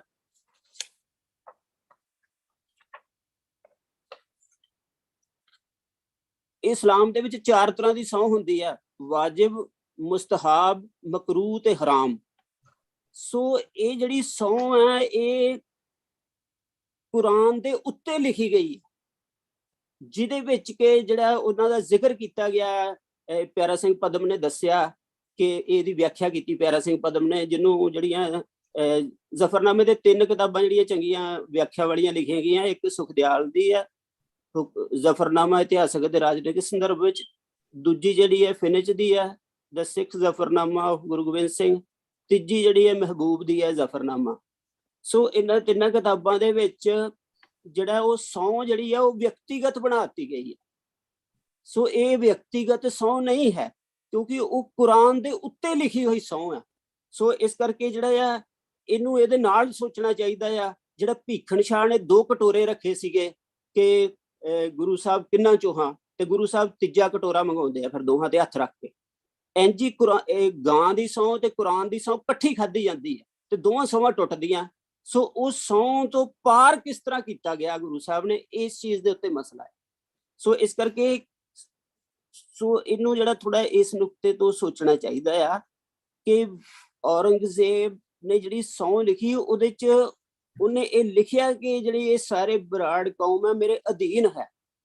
ਸੋ ਇਹਦਾ ਮਤਲਬ ਹੈ ਜਿਹੜੀ ਟ੍ਰਾਈਬਲ ਕੌਨਸ਼ੀਅਸਨੈਸ ਤੇ ਉਧਰ ਰਾਜਪੂਤ ਵੀ ਜਿਹੜੇ ਮੁਗਲੀਆ ਸਲਤਨਤ ਨਾਲ ਸਮਝੌਤਾ ਕਰਕੇ ਰੇਸ਼ੀਐਲਿਟੀ ਅਤੇ ਟਰਕਿਸ਼ ਰੇਸ਼ੀਐਲਿਟੀ ਤੇ ਅਫਗਾਨਿਸਤਾਨ ਦੀ ਤੇ ਮੰਗੋਲੀਆ ਦੀ ਟ੍ਰਾਈਬਲ ਡਾਇਮੈਂਸ਼ਨ, ਇਹ ਸਾਰੀਆਂ ਔਰੰਗਜ਼ੇਬ ਦੇ ਨਾਲ ਹਨ। ਤੇ ਜਿਹੜੀ ਟ੍ਰਾਈਬਲ ਸਾਈਕੋਲੋਜੀ ਦੇ ਵਿੱਚ ਉਤਰਿਆ ਰੈਵੂਲੇਸ਼ਨ ਆ ਅਰਬ ਦੀ, ਉਹ ਰੈਵੂਲੇਸ਼ਨ ਦੇ ਉੱਤੇ ਇਹ ਸਹੁੰ ਖਾਧੀ ਜਾ ਰਹੀ ਹੈ। ਸੋ ਉਹ ਸਹੁੰ ਜਿਹੜੀ ਆ ਉਹਦੇ ਵਿੱਚ ਗੁਰੂ ਸਾਹਿਬ ਇਹ ਦਿਖਾ ਰਹੇ ਆ ਕਿ ਇਸ ਸਹੁੰ ਦੇ ਵਿੱਚ ਜਿਹੜੀ ਧਰਤੀ ਦੀ ਐਗਜ਼ਿਸਟੈਂਸ਼ੀਅਲ ਸਿਚੁਏਸ਼ਨ ਆ ਉਹ ਇਸ ਸਹੁੰ ਦੀ ਨੈਤਿਕਤਾ ਦੇ ਵਿੱਚ ਜ਼ਬਤ ਚ ਰਹਿ ਨਹੀਂ ਰਹੀ, ਇਸ ਕਰਕੇ ਔਰੰਗਜ਼ੇਬ ਫੇਲ ਆ। ਸੋ ਇਹ ਔਰੰਗਜ਼ੇਬ ਦੀ ਫੇਲੀਅਰ ਨਹੀਂ ਹੈ, ਇਹ ਰੈਵੂਲੇਸ਼ਨ ਦੇ ਅੰਦਰ ਪਿਆ ਜਿਹੜਾ ਟ੍ਰਾਈਬਲ ਸਟਰਕਚਰ ਹੈ ਮਰਿਆਦਾ ਦਾ, ਉਹ ਟਾਈਮ ਦੇ ਸਪਿਰਿਚੁਅਲ ਕਨੈਕਸ਼ਨ ਚੋਂ ਹਿਸਟਰੀ ਨਹੀਂ ਪੈਦਾ ਹੋਣ ਦੇ ਰਿਹਾ। ਇਸ ਕਰਕੇ ਕੁਰਾਨ ਨੂੰ ਪਾਰ ਕੀਤਾ ਗਿਆ ਇਸ ਗੱਲ ਦੇ ਵਿੱਚ। ਇਹਦੇ ਚ ਔਰੰਗਜ਼ੇਬ ਨਹੀਂ ਪਾਰ ਕੀਤਾ ਗਿਆ, ਇਹਦੇ ਚ ਕੁਰਾਨ ਪਾਰ ਕੀਤਾ ਗਿਆ ਹੈ। ਸੋ ਉਹਦੇ ਉੱਤੇ ਬਖਸ਼ਿਸ਼ ਕੀਤੀ ਗਈ ਹੈ ਕੁਰਾਨ ਦੇ ਉੱਤੇ। ਕਹਿੰਦੇ ਜੇ ਮੈਂ ਸਹੁੰ ਖਾਵਾਂ ਤੇ ਮੈਂ ਕੁਰਾਨ ਦੀ ਸਹੁੰ ਦੇ ਵਿੱਚ ਰਹਾਂ, ਕਿਉਂਕਿ ਮੇਰੇ ਕੋਲ ਕੁਰਾਨ ਤੋਂ ਅਗਲਾ ਰਾਜ਼ ਆ। ਤੇ ਉਹ ਉਹਨੂੰ ਸੱਦਾ ਵੀ ਦਿੰਦੇ ਆ ਕਿ ਤੂੰ ਮੇਰੇ ਕੋਲ ਆ, ਮੈਂ ਤੈਨੂੰ ਉਹ ਰਾਜ਼ ਦੇ ਸਕਦਾ ਜਿਹੜੇ ਕ੍ਰਾਈਸਿਸ ਨੂੰ ਤੂੰ ਭੁਗਤਦਾ ਪਿਆ। ਸੋ ਇਸ ਕਰਕੇ ਇਹਦੇ ਚ ਔਰੰਗਜ਼ੇਬ ਦਾ ਸਪਿਰਿਚੁਅਲ ਕ੍ਰਾਈਸਿਸ, ਉਹਦੀਆਂ ਲਿਮਿਟੇਸ਼ਨਸ, ਹਿਸਟੋਰੀਕਲ ਨੀਡਸ ਤੇ ਕੁਰਾਨ ਦੇ ਅੰਦਰ ਪਿਆ ਟ੍ਰਾਈਬਲ ਲਾਅ ਦੀ ਡਾਇਮੈਂਸ਼ਨ ਜਿਹੜੀ ਆਪਣੀ ਹੀ ਸਪਿਰਿਚੁਅਲਿਟੀ ਨੂੰ ਵਿੱਚ ਸਾਂਭ ਨਹੀਂ ਸਕਦੀ। ਇਸੇ ਕਰਕੇ ਜਿਹੜੀ ਸ਼ਰਅ ਆ, ਜਿਹੜੇ ਸਾਰੇ ਸੂਫੀ ਆ ਉਹ ਹਨੀਫਾ ਦੀ ਜਿਹੜੀ ਆ ਸ਼ਰਅ ਵੱਲ ਨੂੰ ਜਾਂਦੇ ਹਨ। ਇਹ ਨੁਕਤੇ ਜਿਹੜੇ ਸਮਝਣੇ ਚਾਹੀਦੇ ਆ। ਤੇ ਇਹਦੇ ਬਾਰੇ ਇਕਬਾਲ ਨੇ ਵੀ ਇਸ਼ਾਰਾ ਦਿੱਤਾ, ਖਾਲਸਾ ਸ਼ਮਸ਼ੀਰੋ ਕੁਰਾਨ ਰਾ ਬਬੁਰਦ, ਕਿ ਖਾਲਸਾ ਸ਼ਮਸ਼ੀਰ ਤੇ ਕੁਰਾਨ ਲੈ ਗਿਆ ਕਿ ਅੰਦਰ ਹੀ ਕਿਸ਼ਵਰ ਮੁਸਲਮਾਨੀ ਬਮਰਦ। ਇਹਦੇ ਕਰਕੇ ਇਸਲਾਮੀ ਸਲਤਨਤ ਖਤਮ ਹੋਈ। ਸੋ ਸਿੱਖ ਦਾ ਦਾਵਾ ਧਰਤੀ ਤੇ ਨਹੀਂ ਹੈ, ਪੋਲੀਟੀਕਲ ਪਾਵਰ ਦੇ ਖਾਸ ਬਣਤਰਾਂ ਤੇ ਨਹੀਂ ਹੈ, ਉਹਦੇ ਉੱਤੇ ਉਹਦੀ ਨਵਾਜਿਸ਼ ਹੈ। ਉਹਦਾ ਦਾਵਾ ਜਿਹੜਾ ਆ ਉਹ ਕਾਸਮਿਕ ਲੈਵਲ ਦੀ ਸਪਿਰਿਚੁਅਲਿਟੀ ਤੇ ਖਾਲਸਾ ਉਹਦੀ ਰਿਪਰੈਜ਼ੈਂਟੇਸ਼ਨ ਆ। ਸੋ ਇਹ ਚੀਜ਼ਾਂ ਸਮਝਣੀਆਂ ਚਾਹੀਦੀਆਂ। ਇੱਕ ਚੀਜ਼ ਇਹਦੇ ਬਾਰੇ ਮੈਂ ਦੱਸਣੀ ਹੋਰ ਚਾਹੁੰਦਾ ਆ ਕਿ ਜਿਹੜੀ ਉਹ ਨੁਕਤਾ ਆ ਜਿਹੜਾ ਕਿ ਮਤਲਬ ਕਿ ਜਿਹੜੀ ਲੋਕਲ ਹਿਸਟਰੀ ਆ ਉਹ ਜਿਹੜੀ ਹੈ ਸਾਖੀ ਨਿਯਮ ਦੇ ਵਿੱਚ ਕਿਸ ਤਰ੍ਹਾਂ ਸਪੇਸ ਹਾਸਲ ਕਰਦੀ ਹੈ, ਇਹ ਚੀਜ਼ ਸਮਝਣੀ ਚਾਹੀਦੀ ਹੈ। ਸੋ ਔਰੰਗਜ਼ੇਬ ਜਿਹੜਾ ਆ ਉਹ ਇੱਕ local spirituality, local political power ਦਾ ਰਿਪਰੈਜ਼ੈਂਟੇਸ਼ਨ ਨਹੀਂ ਹੈ। ਔਰੰਗਜ਼ੇਬ ਜਿਹੜਾ, ਜਿਵੇਂ ਤੁਸੀਂ ਵੱਡੇ ਨਾਵਲ ਪੜ੍ਹੇ ਹੋਣ, ਉਹਦੇ 'ਚ ਕੋਈ ਵੀ ਕਰੈਕਟਰ ਜਿਹੜਾ ਆ ਜਿੰਨਾ ਚਿਰ ਯੂਨੀਵਰਸੈਲਿਟੀ ਨੂੰ ਰਿਪਰੈਜ਼ੈਂਟ ਨਹੀਂ ਕਰਦਾ, ਉਹਦੀ ਪਰਟੀਕੁਲਰਿਟੀ ਕੋਈ ਰੈਲੇਵੈਂਟ ਨਹੀਂ ਗੀ, ਉਹ ਹਿਸਟਰੀ ਦੀ ਮੁਤਾਜ ਹੈ। ਸੋ ਉਹ ਬਾਇਓਗ੍ਰਾਫੀ ਦੀ ਮੁਤਾਜ ਹੋ ਜਾਂਦੀ ਆ, ਉਹ ਫਿਕਸ਼ਨ ਨਹੀਂ ਰਹਿੰਦੀ। ਸੋ ਸਪਿਰਿਚੁਅਲ ਵਰਲਡ ਦੇ ਵਿੱਚ ਵੀ ਜਿਹੜਾ ਬੀਇੰਗ ਹੈ ਉਹ ਆਪਣੀਆਂ ਸੋਸ਼ੋ ਪੋਲੀਟੀਕਲ ਤੇ ਫਿਜ਼ੀਕਲ ਕੰਡੀਸ਼ਨ ਦਾ ਮੁਤਾਜ ਨਹੀਂ ਹੈ, ਉਹ ਕਿਸੇ ਯੂਨੀਵਰਸੈਲਿਟੀ ਦੇ ਵਿੱਚ ਦੇ ਕਨੈਕਸ਼ਨ ਦੇ ਵਿੱਚ ਹੀ ਉਹਦੀ ਪਰਟੀਕੁਲਰਿਟੀ ਹੈ। ਸੋ ਇਹ ਨੁਕਤਾ ਜਿਹੜਾ ਆ ਇਹ ਵੀ ਸਮਝਣਾ ਚਾਹੀਦਾ। ਇਹ ਚੀਜ਼ਾਂ ਕਿਉਂਕਿ ਮੈਂ ਲਾਸਟ ਗੱਲ ਕਰਨ ਲੱਗਾ ਕਿ ਇਹ ਚੀਜ਼ਾਂ ਜਿਹੜੀਆਂ ਇਹਦੀ ਟ੍ਰੈਡੀਸ਼ਨ ਨੇ ਸਿੱਖ ਪੈਦਾ ਕਰ ਸਕੇ। ਸੋ ਅਸੀਂ ਇੱਥੇ ਨਾਥ ਪ੍ਰਕਾਸ਼ USA YouTube ਚੈਨਲ ਤੇ ਪਰਸ਼ੀਅਨ ਕਲਾਸਿਸ ਲਾਉਂਦੇ ਆ, ਉਹਦੇ ਵਿੱਚ ਅਸੀਂ ਜ਼ਫਰਨਾਮਾ ਵੀ ਪੜ੍ਹਾਵਾਂਗੇ। ਤੇ ਉਹਦੇ ਵਿੱਚ ਅਸੀਂ ਇਹ ਟ੍ਰੈਡੀਸ਼ਨਸ ਨੂੰ ਫੋਲਣ ਦੀ ਕੋਸ਼ਿਸ਼ ਕਰ ਰਹੇ ਹਾਂ, ਕਿਉਂਕਿ ਟ੍ਰੈਡੀਸ਼ਨਸ ਦੀ ਪੂਰੀ ਰਿਪਰੈਜ਼ੈਂਟੇਸ਼ਨ ਤੋਂ ਬਾਅਦ ਪ੍ਰੋਫਿਟ ਦਾ ਆਕਾਰ ਨਾਲ ਕੀ ਤਾਲੁਕ ਹੈ, ਟਾਈਮ ਦਾ ਆਕਾਰ ਕੀ ਹੈ। ਪ੍ਰੋਫਿਟ ਜਿਹੜਾ 1469 ਜਾਂ 1708 ਦੇ ਵਿਚਕਾਰ ਨਹੀਂ ਹੈ ਗੁਰੂ, ਉਹ ਉਸ ਦੇ ਉੱਤੇ ਮਿਹਰ ਕਰ ਰਿਹਾ ਉਸ ਪੀਰੀਅਡ ਦੇ ਉੱਤੇ। ਉਹਦਾ ਜਿਹੜਾ ਅਪਰੰਪਾਰ ਰੂਪ ਆ, ਉਹਦਾ ਦੇਵੀ ਰੂਪ ਆ, ਉਹ ਟਾਈਮ ਨੂੰ ਬੈਸਟੋ ਕਿਸ ਤਰ੍ਹਾਂ ਕਰਦਾ ਜ਼ਫਰਨਾਮੇ ਦੇ ਹਵਾਲੇ ਨਾਲ, ਇਹ ਚੀਜ਼ਾਂ ਜਿਹੜੀਆਂ ਫੁੱਲਣੀਆਂ ਚਾਹੀਦੀਆਂ। ਬਹੁਤ ਮਿਹਰਬਾਨੀ। ਬਹੁਤ ਬਹੁਤ ਧੰਨਵਾਦ ਪ੍ਰੋਫੈਸਰ ਸਾਹਿਬ, ਤੁਸੀਂ ਬੜਾ ਵਿਦਵਤਾਪੂਰਨ ਲੇਖ ਸੁਣਾਇਆ। ਪਰ ਸਿੱਧੀ ਜੀ ਗੱਲ ਹੈ, ਜਿਹੜਾ ਤੁਸੀਂ ਸਵਾਲ ਪਹਿਲਾਂ ਰੱਖਿਆ ਵੀ ਜ਼ਫਰਨਾਮਾ ਫਾਰਸੀ ਚ ਕਿਉਂ ਲਿਖਿਆ ਗੁਰੂ ਸਾਹਿਬ ਨੇ, ਹੋਰ ਕਿਹੜੀ ਜ਼ੁਬਾਨ ਚ ਲਿਖਦੇ ਔਰੰਗਜ਼ੇਬ? ਜੇ ਤੁਸੀਂ ਸ਼ਿਵਾਜੀ ਦਰਬਾਰ ਦੀਆਂ ਬਖਰ, ਜਿਹੜੇ ਹਿੰਦੀ ਨੂੰ ਬਖਰ ਆਖਿਆ ਜਾਂਦਾ, ਉਹਨਾਂ ਦੇ ਰਿਕਾਰਡ ਚ ਤੁਸੀਂ ਬਖਰ ਦੇਖੋ, ਜਿਹਦੇ ਬਾਰੇ ਵਿਜੇ ਚਤੁਰ ਜੀ ਨੂੰ ਇਲਮ ਹੋਏਗਾ। ਬਖਰ ਬਾਅਦ ਦੇ ਵਿੱਚ ਸ਼ਿਵਾਜੀ ਨੇ ਉਹਨੂੰ ਮਰਾਠੀ ਦੇ ਨਾਲ ਬਦਲ ਦਿੱਤਾ, ਪਰ ਉਸ ਤੋਂ ਪਹਿਲਾਂ ਫਾਰਸੀ ਦੇ ਵਿੱਚ ਹੀ ਨੇ ਸਾਰੀ ਜੋ ਵੀ ਬਖਰ ਨੇ, ਜੋ ਵੀ ਕੋਰਸਪੋਂਡੈਂਸ ਹੈ, ਉਹ ਸਾਰੀ ਫਾਰਸੀ ਚ ਹੈ। ਫਿਰ ਉਹਨਾਂ ਨੇ ਬਾਅਦ ਚ ਇੱਕ ਡਿਕਸ਼ਨਰੀ ਬਣਵਾਈ, ਜਿਹਦੇ ਵਿੱਚ ਉਹਨਾਂ ਨੇ ਆਖਿਆ ਕਿ ਜਿਹੜੇ ਫਾਰਸੀ ਦੇ ਇਕੁਇਵਲੈਂਟ ਨੇ ਉਹ ਮਰਾਠੀ ਦੇ ਵਿੱਚ ਕਿਸ ਤਰ੍ਹਾਂ ਲਿਆਂਦੇ ਜਾਣ, ਉਹ ਕੰਮ ਹੋਇਆ।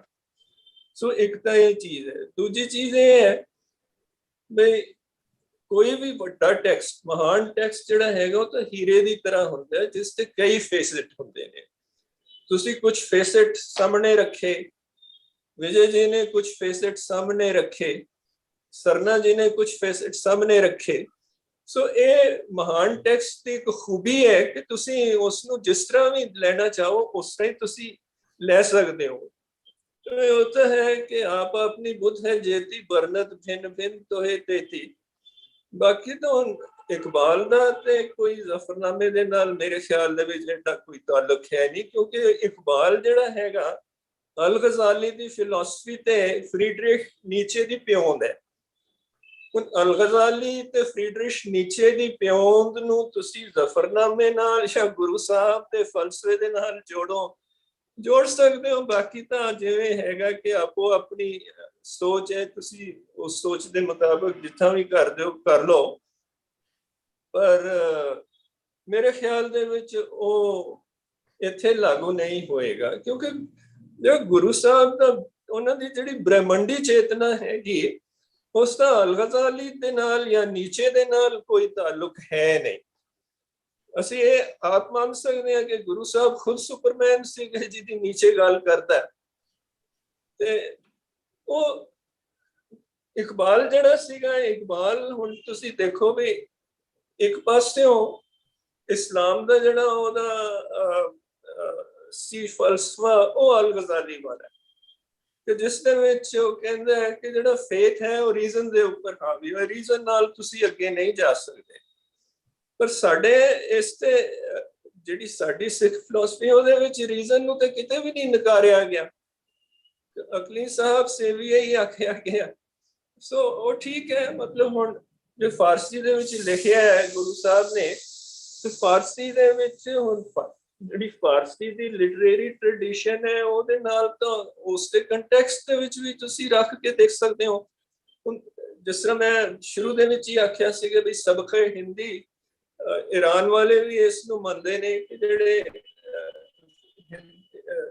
ਫਾਰਸੀ ਦੀ ਜਿਹੜੀ ਹਿੰਦੁਸਤਾਨੀ ਟ੍ਰੈਡੀਸ਼ਨ ਹੈ, ਉਸ ਦੇ ਵਿੱਚ ਇਸ ਨੂੰ ਰੱਖ ਕੇ ਦੇਖ ਸਕਦੇ। ਪਰ ਗੱਲ ਤਾਂ ਇਹ ਹੈ ਕਿ ਗੁਰੂ ਸਾਹਿਬ ਦੇ ਵਿੱਚ ਮੋਰਲ ਕਰੇਜ ਇਹ ਸੀਗੀ ਕਿ ਸਭ ਕੁਝ ਗਵਾ ਕੇ,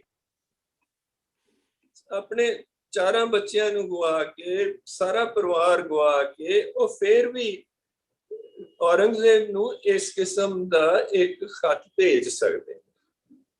ਇਹੋ ਹੀ ਵਿਜੇ ਜੀ ਕਹਿ ਰਹੇ ਨੇ ਕਿ ਜੇ ਇਹ ਸਥਿਤ ਪ੍ਰਗਨਾ ਦੀ ਮਿਸਾਲ ਨਹੀਂ ਹੈ ਤਾਂ ਹੋਰ ਕਿਹੜੀ ਹੈ।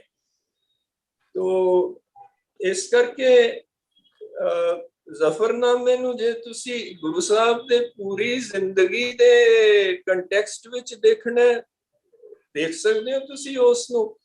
ਪਰ ਗੱਲ ਤਾਂ ਇਹ ਹੈ ਕਿ ਪੂਰਾ ਜਿਹੜਾ ਹੁਣ ਗੁਰੂ ਸਾਹਿਬ ਦਾ ਫਲਸਫਾ ਹੈ, ਉਸ ਨੂੰ ਵੀ ਗੁਰੂ ਨਾਨਕ ਸਾਹਿਬ ਦੇ ਫਲਸਫੇ ਤੋਂ ਲੈ ਕੇ ਗੁਰੂ ਸਾਹਿਬ ਦੇ ਫਲਸਫੇ ਤੱਕ ਜੇ ਤੁਸੀਂ ਕਿਸ ਨੂੰ ਨਿਰੰਤਰਤਾ ਦੇ ਤੌਰ ਤੇ ਦੇਖੋ ਤਾਂ ਉਹ ਵੀ ਤੁਸੀਂ ਉਸ ਕੰਟੈਕਸਟ ਵਿੱਚ ਵੀ ਦੇਖ ਸਕਦੇ ਹੋ।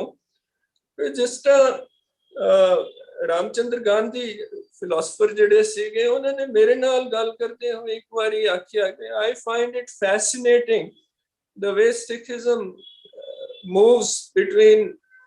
delicately moves between Advaita and Vishishta Advaita।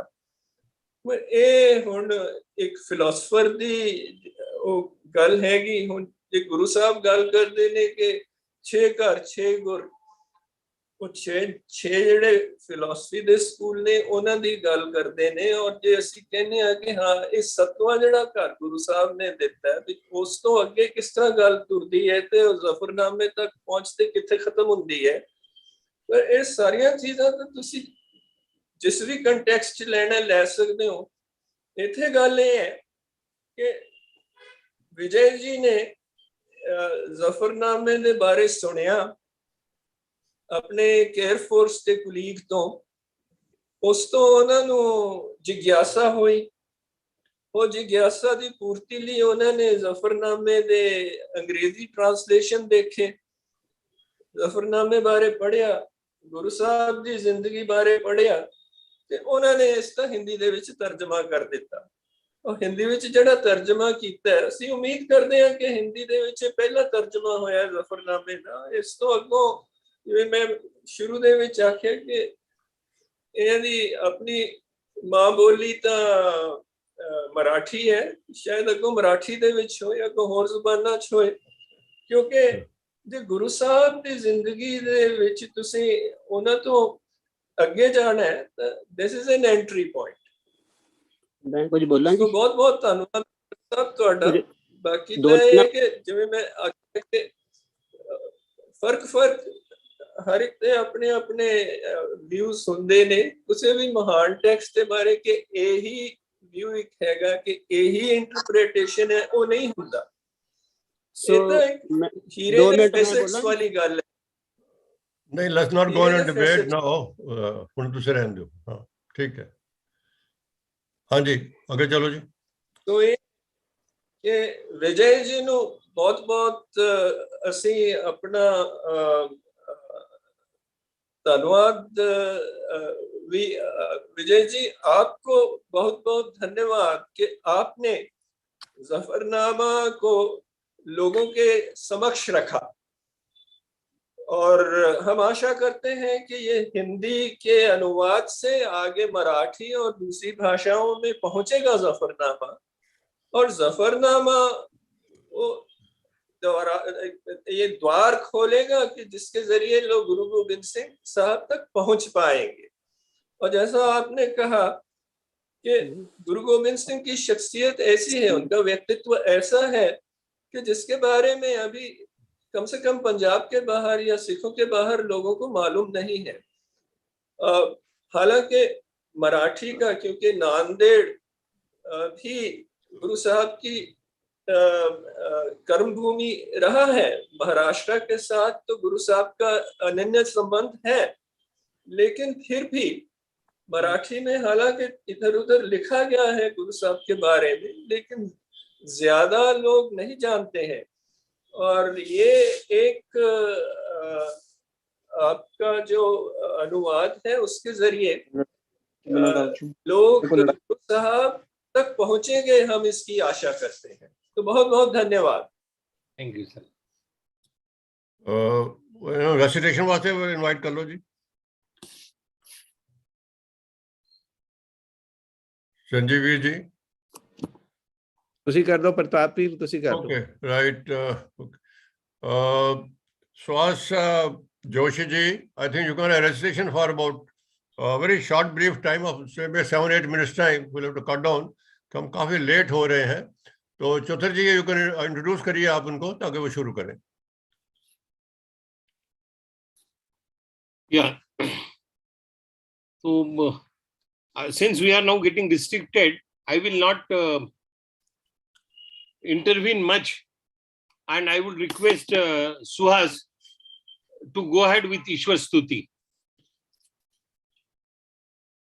This is the translation of initial 12 में से जो 6 लिए, 6 स्टैंडर्स लिए, 6 दोहे लेकर ईश्वर स्तुति का कंपोजिशन किया हुआ है। अगर इसका मेरे को बोलना है तो गुरु गोविंद सिंह जो एक अतुल्य योद्धा थे, दार्शनिक संत थे और अनेक भाषा के कवि थे। ऐसे महान आत्मा के कलम से जब ईश्वर स्तुति लिखी जाती है तो अखंड बहते यमुना जी जैसे होती। वो भाव तो है पर शोर नहीं।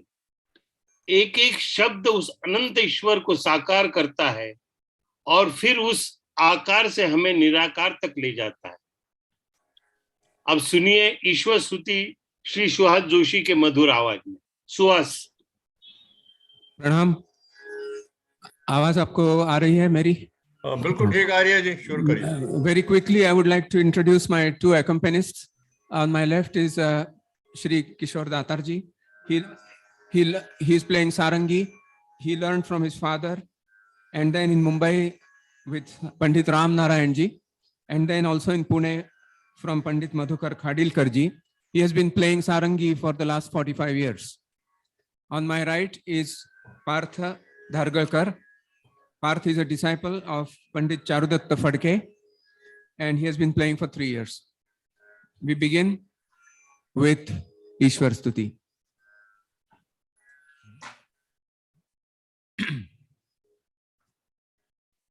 Om Shri Ananta Hari Narayana Purnatama Alaukika Nitya Ananta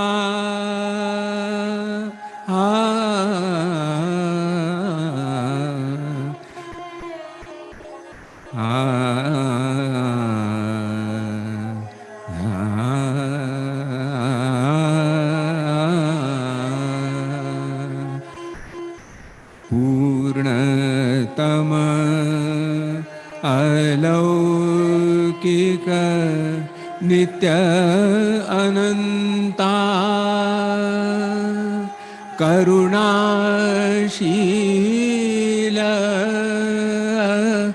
Muktahasta Muktidata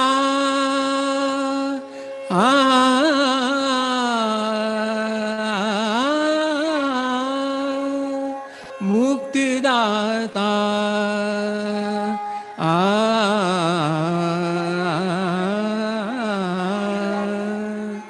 क्षमाशील शांति दाता अभय दाता क्षमाशील शांति दाता अभय दाता क्षमाशील शांति दाता अभय दाता मार्गदर्शी मनमोहक मार्गदर्शी मनमोहक अन्नदाता क्षमाशील शांति दाता अभय दाता क्षमाशील शांति दाता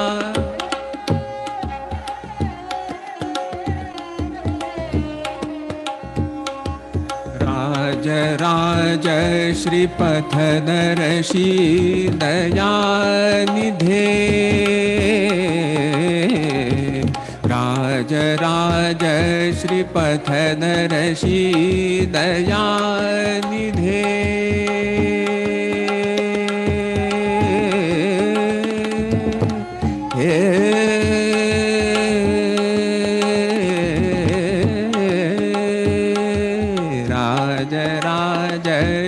पथदर्शी दयानिधे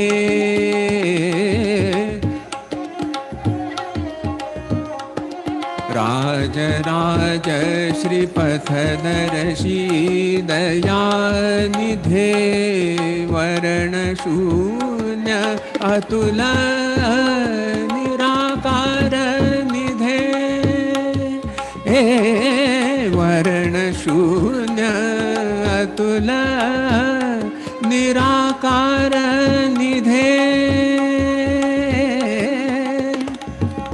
न साज बाज न साज बाज न साज बाज न साज बाज न साज बाजन शस्त्र न सेना धारी न साज बाजन शस्त्र न सेना धारी कृपा सिंधु स्वर्ग सुख प्रदानकारी कृपा सिंधु स्वर्ग सुख प्रदानकारी कृपा सिंधु स्वर्ग सुख प्रदानकारी प्रदानकारी प्रदानकारी क्षमाशील शांति दाता अभयदाता क्षमाशील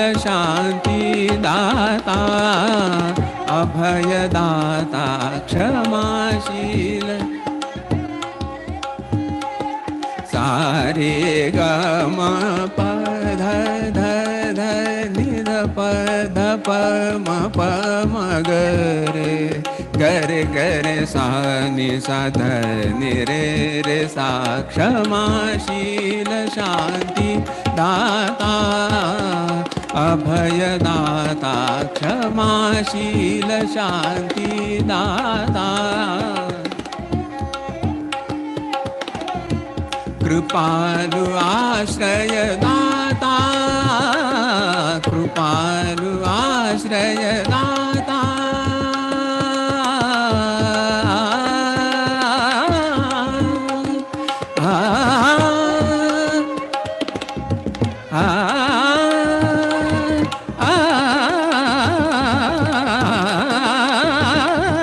कृपालु आश्रय दाता कृपालु आश्रय दाता अभय दाता कृपालु आश्रय दाता अभय दाता हे जगत पिता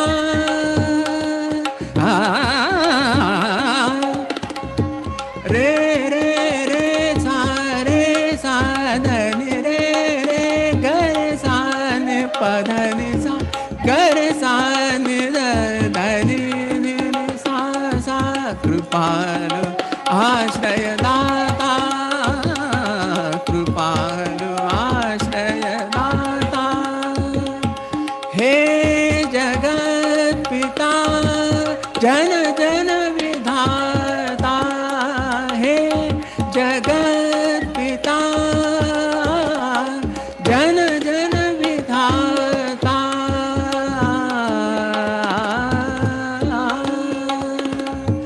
हे जगत पिता जन जन विधाता प्रतिभा पुरुष सर्वशक्तिमान हे प्रतिभा पुरुष सर्व शक्तिमान हे दुर्बल शरण रिपुनाशमान है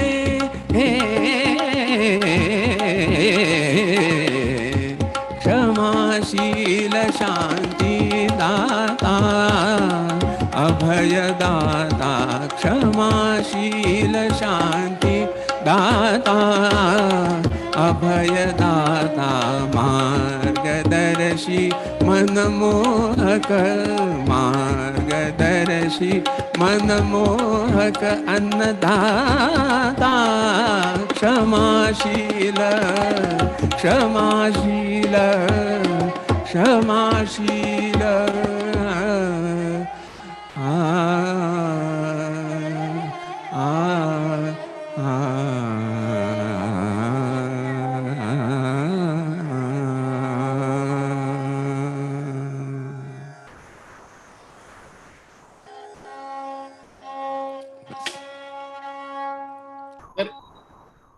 और एक सर, और एक के लिए टाइम अगर, I request you sir. If there is time, we would like to end with Jivan Sabak. Yes, I think that better. Better. या जीवन सबक गुरु साहब की जो हमारे सबके लिए शिक्षा है वो इसमें आ जाएगी. इस श्री विजय पत्र में गुरु के कुछ दोहे हर इंसान के लिए जीवन सबक है. इनका पाठ आदमी को सही रास्ता और उस पर चलने की हिम्मत देगा. आज के शब्द प्रणाली में कहे तो यह लाइफ मैनेजमेंट की गाइडलाइंस है. राग भैरवी में स्वरबद्ध जीवन सबक सुहास जी की आवाज से हमारे दिल में पूरा उतर जाता है. सुहास.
बंदा अपने जुबां का अपने जुबां का बंदा अपने जुबां का पक्का सदा हो होठों पे कर पेट में दूसरा न हो होठों पे कर पेट में दूसरा न हो काम यह ईमान मजहब तो है काम यह ईमान मजहब तो है जिंदगी में फर्ज अदाई ऊंची तो है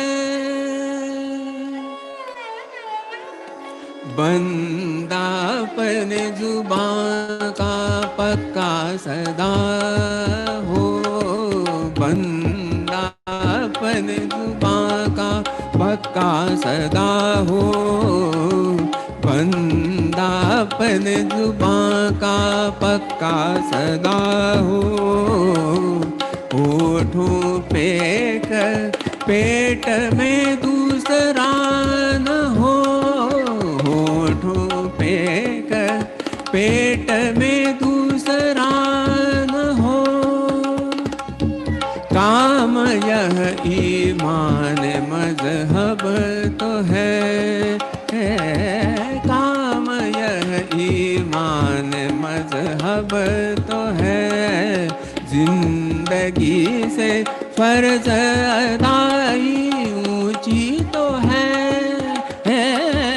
जिंदगी से फर्ज अदाई ऊंची तो है बंदा अपने जुबां का पक्का सदा हो बंदा अपने जुबां का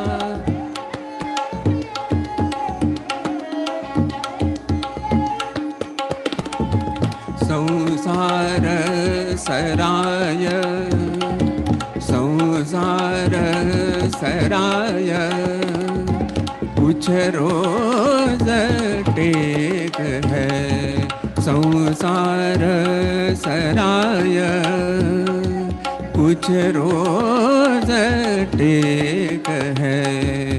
पार परम पार समय, आप सौंपना स्थान है। पार समय आप सौंपना स्थान है।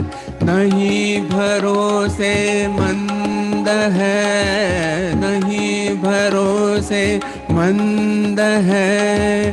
चक्र काल का नहीं भरोसे मंद है। चक्र काल का आघात घातक सभी पर उसका।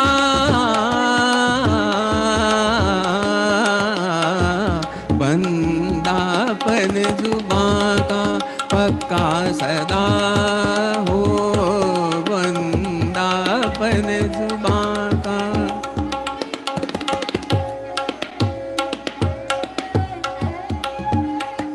निसा गम पद प ग पद नि ध नि ध प पद नि सा रे सा नि ध नि ध सा नि रे सा रे नि ध म ग रे ग ध म रे ग रे सा। बंदापन जुबां का पक्का सदा हो। बंदापन जुबां का।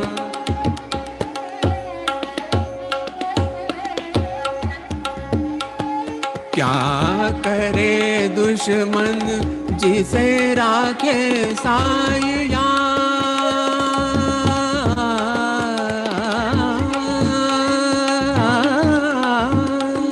क्या करे दुश्मन जिसे राखे साइया। साइया साइया। करे दुश्मन जिसे राखे साइया। दरिया दिल क्षमाशील है साइया। दरिया दिल क्षमाशील है साइया। वार हजार बेवफा दुश्मन करे। बेवफा दुश्मन करे। वार हजार बेवफा दुश्मन करे। न बाका बाल हो रब शरण करे। रब शरण करे। शरण करे। शरण करे।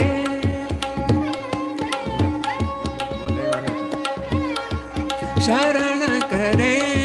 शरण करे। शरण करे। शरण करे। शरण करे। शरण करे। शरण करे। शरण करे। शरण करे। शरण करे। शरण करे।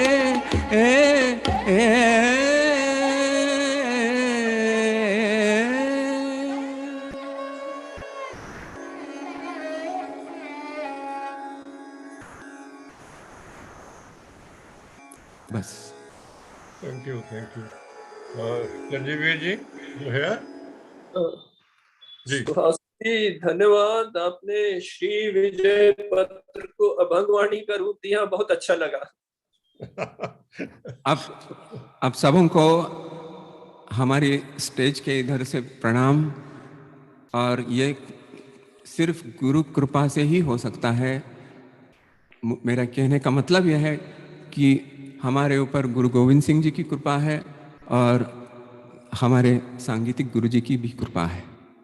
तो इसके वजह से हम आपके सामने आज बैठ सके। मैं विजय जी को भी धन्यवाद करना चाहता हूं क्योंकि उन्होंने हमको ये प्रस्तुत करने का मौका दिया, और सिख फोरम का भी हम बहुत धन्यवाद करते हैं क्योंकि आपने हमको यहाँ निमंत्रित किया और हमको एक चांस दिया। Thank you. मैं सुहास जी आशा करता हूं कि आपके आगे वाले कॉन्सर्ट्स में अभंगवाणी के साथ आप श्री विजय पत्र की भी इसको भी शामिल करेंगे। तो बहुत बहुत धन्यवाद। जरूर जरूर। Thank you.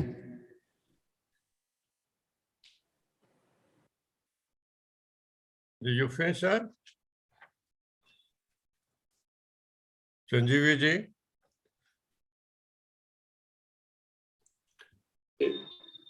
You finished, sir? कुछ और कहना तुसी जी? नहीं, बस चलो ठीक। Then I'll try and finish it up quickly. सारे बहुत बहुत धन्यवाद जिन्होंने भी शिरकत की थी आज के प्रोग्राम दे विच। Thanks to all those who participated in today's program. Very enlightening because so many different facets of Zafarnama were brought to light, and I think as has been made clear, Zafarnama for the people outside Punjab would be probably a means of reaching Guru Gobind Singh Sahib, and that's the importance, and that's why Shri Vijay ji's translation is welcome, and we hope that more work is done on Zafarnama, which is, I think, one of the seminal documents of history. I mean, Professor Saab's textual points also, they were interesting. Though, as I said, Iqbal and Guru Saab, I don't know, because Iqbal all the time was crying over the loss of Islamic grandeur. He goes to Cordoba and starts shedding tears at the state of Cordoba, Cordoban civilization, Masjid-e-Qurtuba, the shores of Sicily, Sicilia, he called it, and all that, whereas Guru Sahib is far above that. And therefore, it's interesting. I mean, a text can be approached from so many different aspects, so many different facets. And all great texts, as I said, have many facets. It's like a diamond. You look at different facets of diamond. So thank you, and especially Suhas ji for composing the Hindi translation into classical compositions and presenting them today in this forum. I am sure there'll be other occasions for you also to sing these, I would say, Guru Sahib's Abhangas. Yes, thank you very much. I might as well add that I have composed with Guru's blessings. I have composed 8 different compositions, one on each rag. So I could present 2 of them, the beginning one, which is Ishwar Stuti, and the ending one, which is Jivan Ka Sabak. But then depending on different episodes in the Zafarnama, I have composed a total of 8. So depending on the opportunity, I will be able to present many of them. So thank you very much for the opportunity. Guru Gobind Singh Sahib was himself a very great musician. And in fact, at a time when Khayal was just making its appearance in the classical music, when it was Dhrupad, which Yes. was the basic format, he wrote a Khayal and he called it Khayal. So it's in keeping with Guru Sahib's musical legacy that you have set Zafarnama's translation to music. And this work also, I suppose it will be good if somebody takes up the Punjabi translation and also sets them to ragas and sings. But this has been a very interesting experience for us to listen to the translation musically. Thank you very much. Thank you, sir. And I must say, today's event has gone to a much higher level than I expected. And all the participants, the speakers and the panelists and Charanjeev Singh has brought out the different aspect of the Zafarnama in totality. And I think a lot more work is to be done. And we look forward to another session on this, maybe after a couple of months, so that some person who have been left out, I can recall, we have a Gyani Gurbakh Singh Gulshan from UK. He is the author of a Punjabi version of this Zafarnama. So I have to miss him because the time is getting too late. And we had actually planned to finish by 8 o'clock. We are already 8:45. There are one or two questions which are coming in. We'll not take those questions now in any case, but I just want to thank each and everybody, and especially the Vijay Choudhury and Suhasji for taking out their time as a labor of love. Suhas is an engineer by profession, so as Vijay Choudhury is. And what a dimensional change in their approach and coming to the music in a big way, and having mastering the music under various prominent gharanas. So thank you very much once again. And we at the Sikh Forum, which is a non-political body, will continue to bring some more. Next coming March, Saturday, first Saturday, the 5th of March, we're going to have one more seminar, maybe on the travel of Guru Tegh Bahadur and the impact on the masses. Or if there's any change, we'll let you know the whole details, but we are working on that also. Our intention would be that every month we will try and have a new topic covered by the Sikh Forum. And we'll like to have the distinguished chairpersons joining us from all over India and abroad. And the panelists, we have good number of panelists who Punjab-centric are on the spiritual side. We'll try and engage them in any case. Thank you very much once again. And the thing which I want to tell you is Sikh Forum, for its routine, but number 84 carnage, we have the children which are being supported by us educationally, also the financial part of it. We give them 50% of the fees paid. Last year, we paid about 77 students are paid about 2.75 lakh. It's all by donation. We have no source of income. So it's all by donation and the members trying to contribute it. So you're welcome to donate if you want to donate any amount. And the trust fund is available under the ATG tax benefit. So you can take that. I can reach you anytime you feel like, or you can reach me at my number, which is given in the invite. So with this, I thank you once again, and special thanks to Sir Charanjeev Singh, the chairperson, who has been practically running temperature, and God is great that he is still with us. Thanks a lot, and see you again next month. Namaste. Waheguru ji ਕਾ ਖਾਲਸਾ ਵਾਹਿਗੁਰੂ ਜੀ ਕੀ ਫਤਿਹ।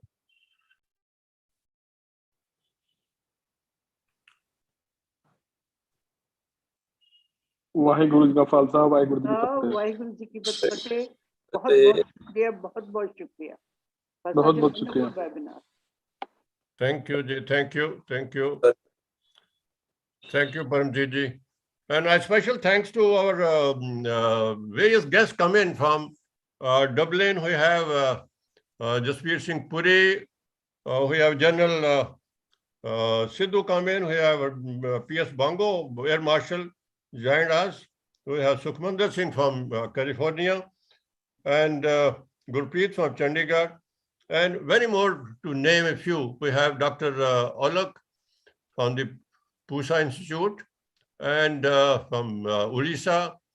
We have some more person from Australia. Not Australia, sorry, the wrong timing. It's from Canada. So once again, and I must especially thank Gyanin Gulshan Singh, Gurbaksh Singh Gulshan, for having spared his time and come. And I'm sure he must have got some more information about the Zafarnama. And next time when we meet to talk, we'll be able to deliberate much more on that. And once again, thank you very much for your time. And we so apologize for getting so late today. Vaheguru Ji ka Khalsa, Vaheguru Ji ki Fateh. Thanks to everyone.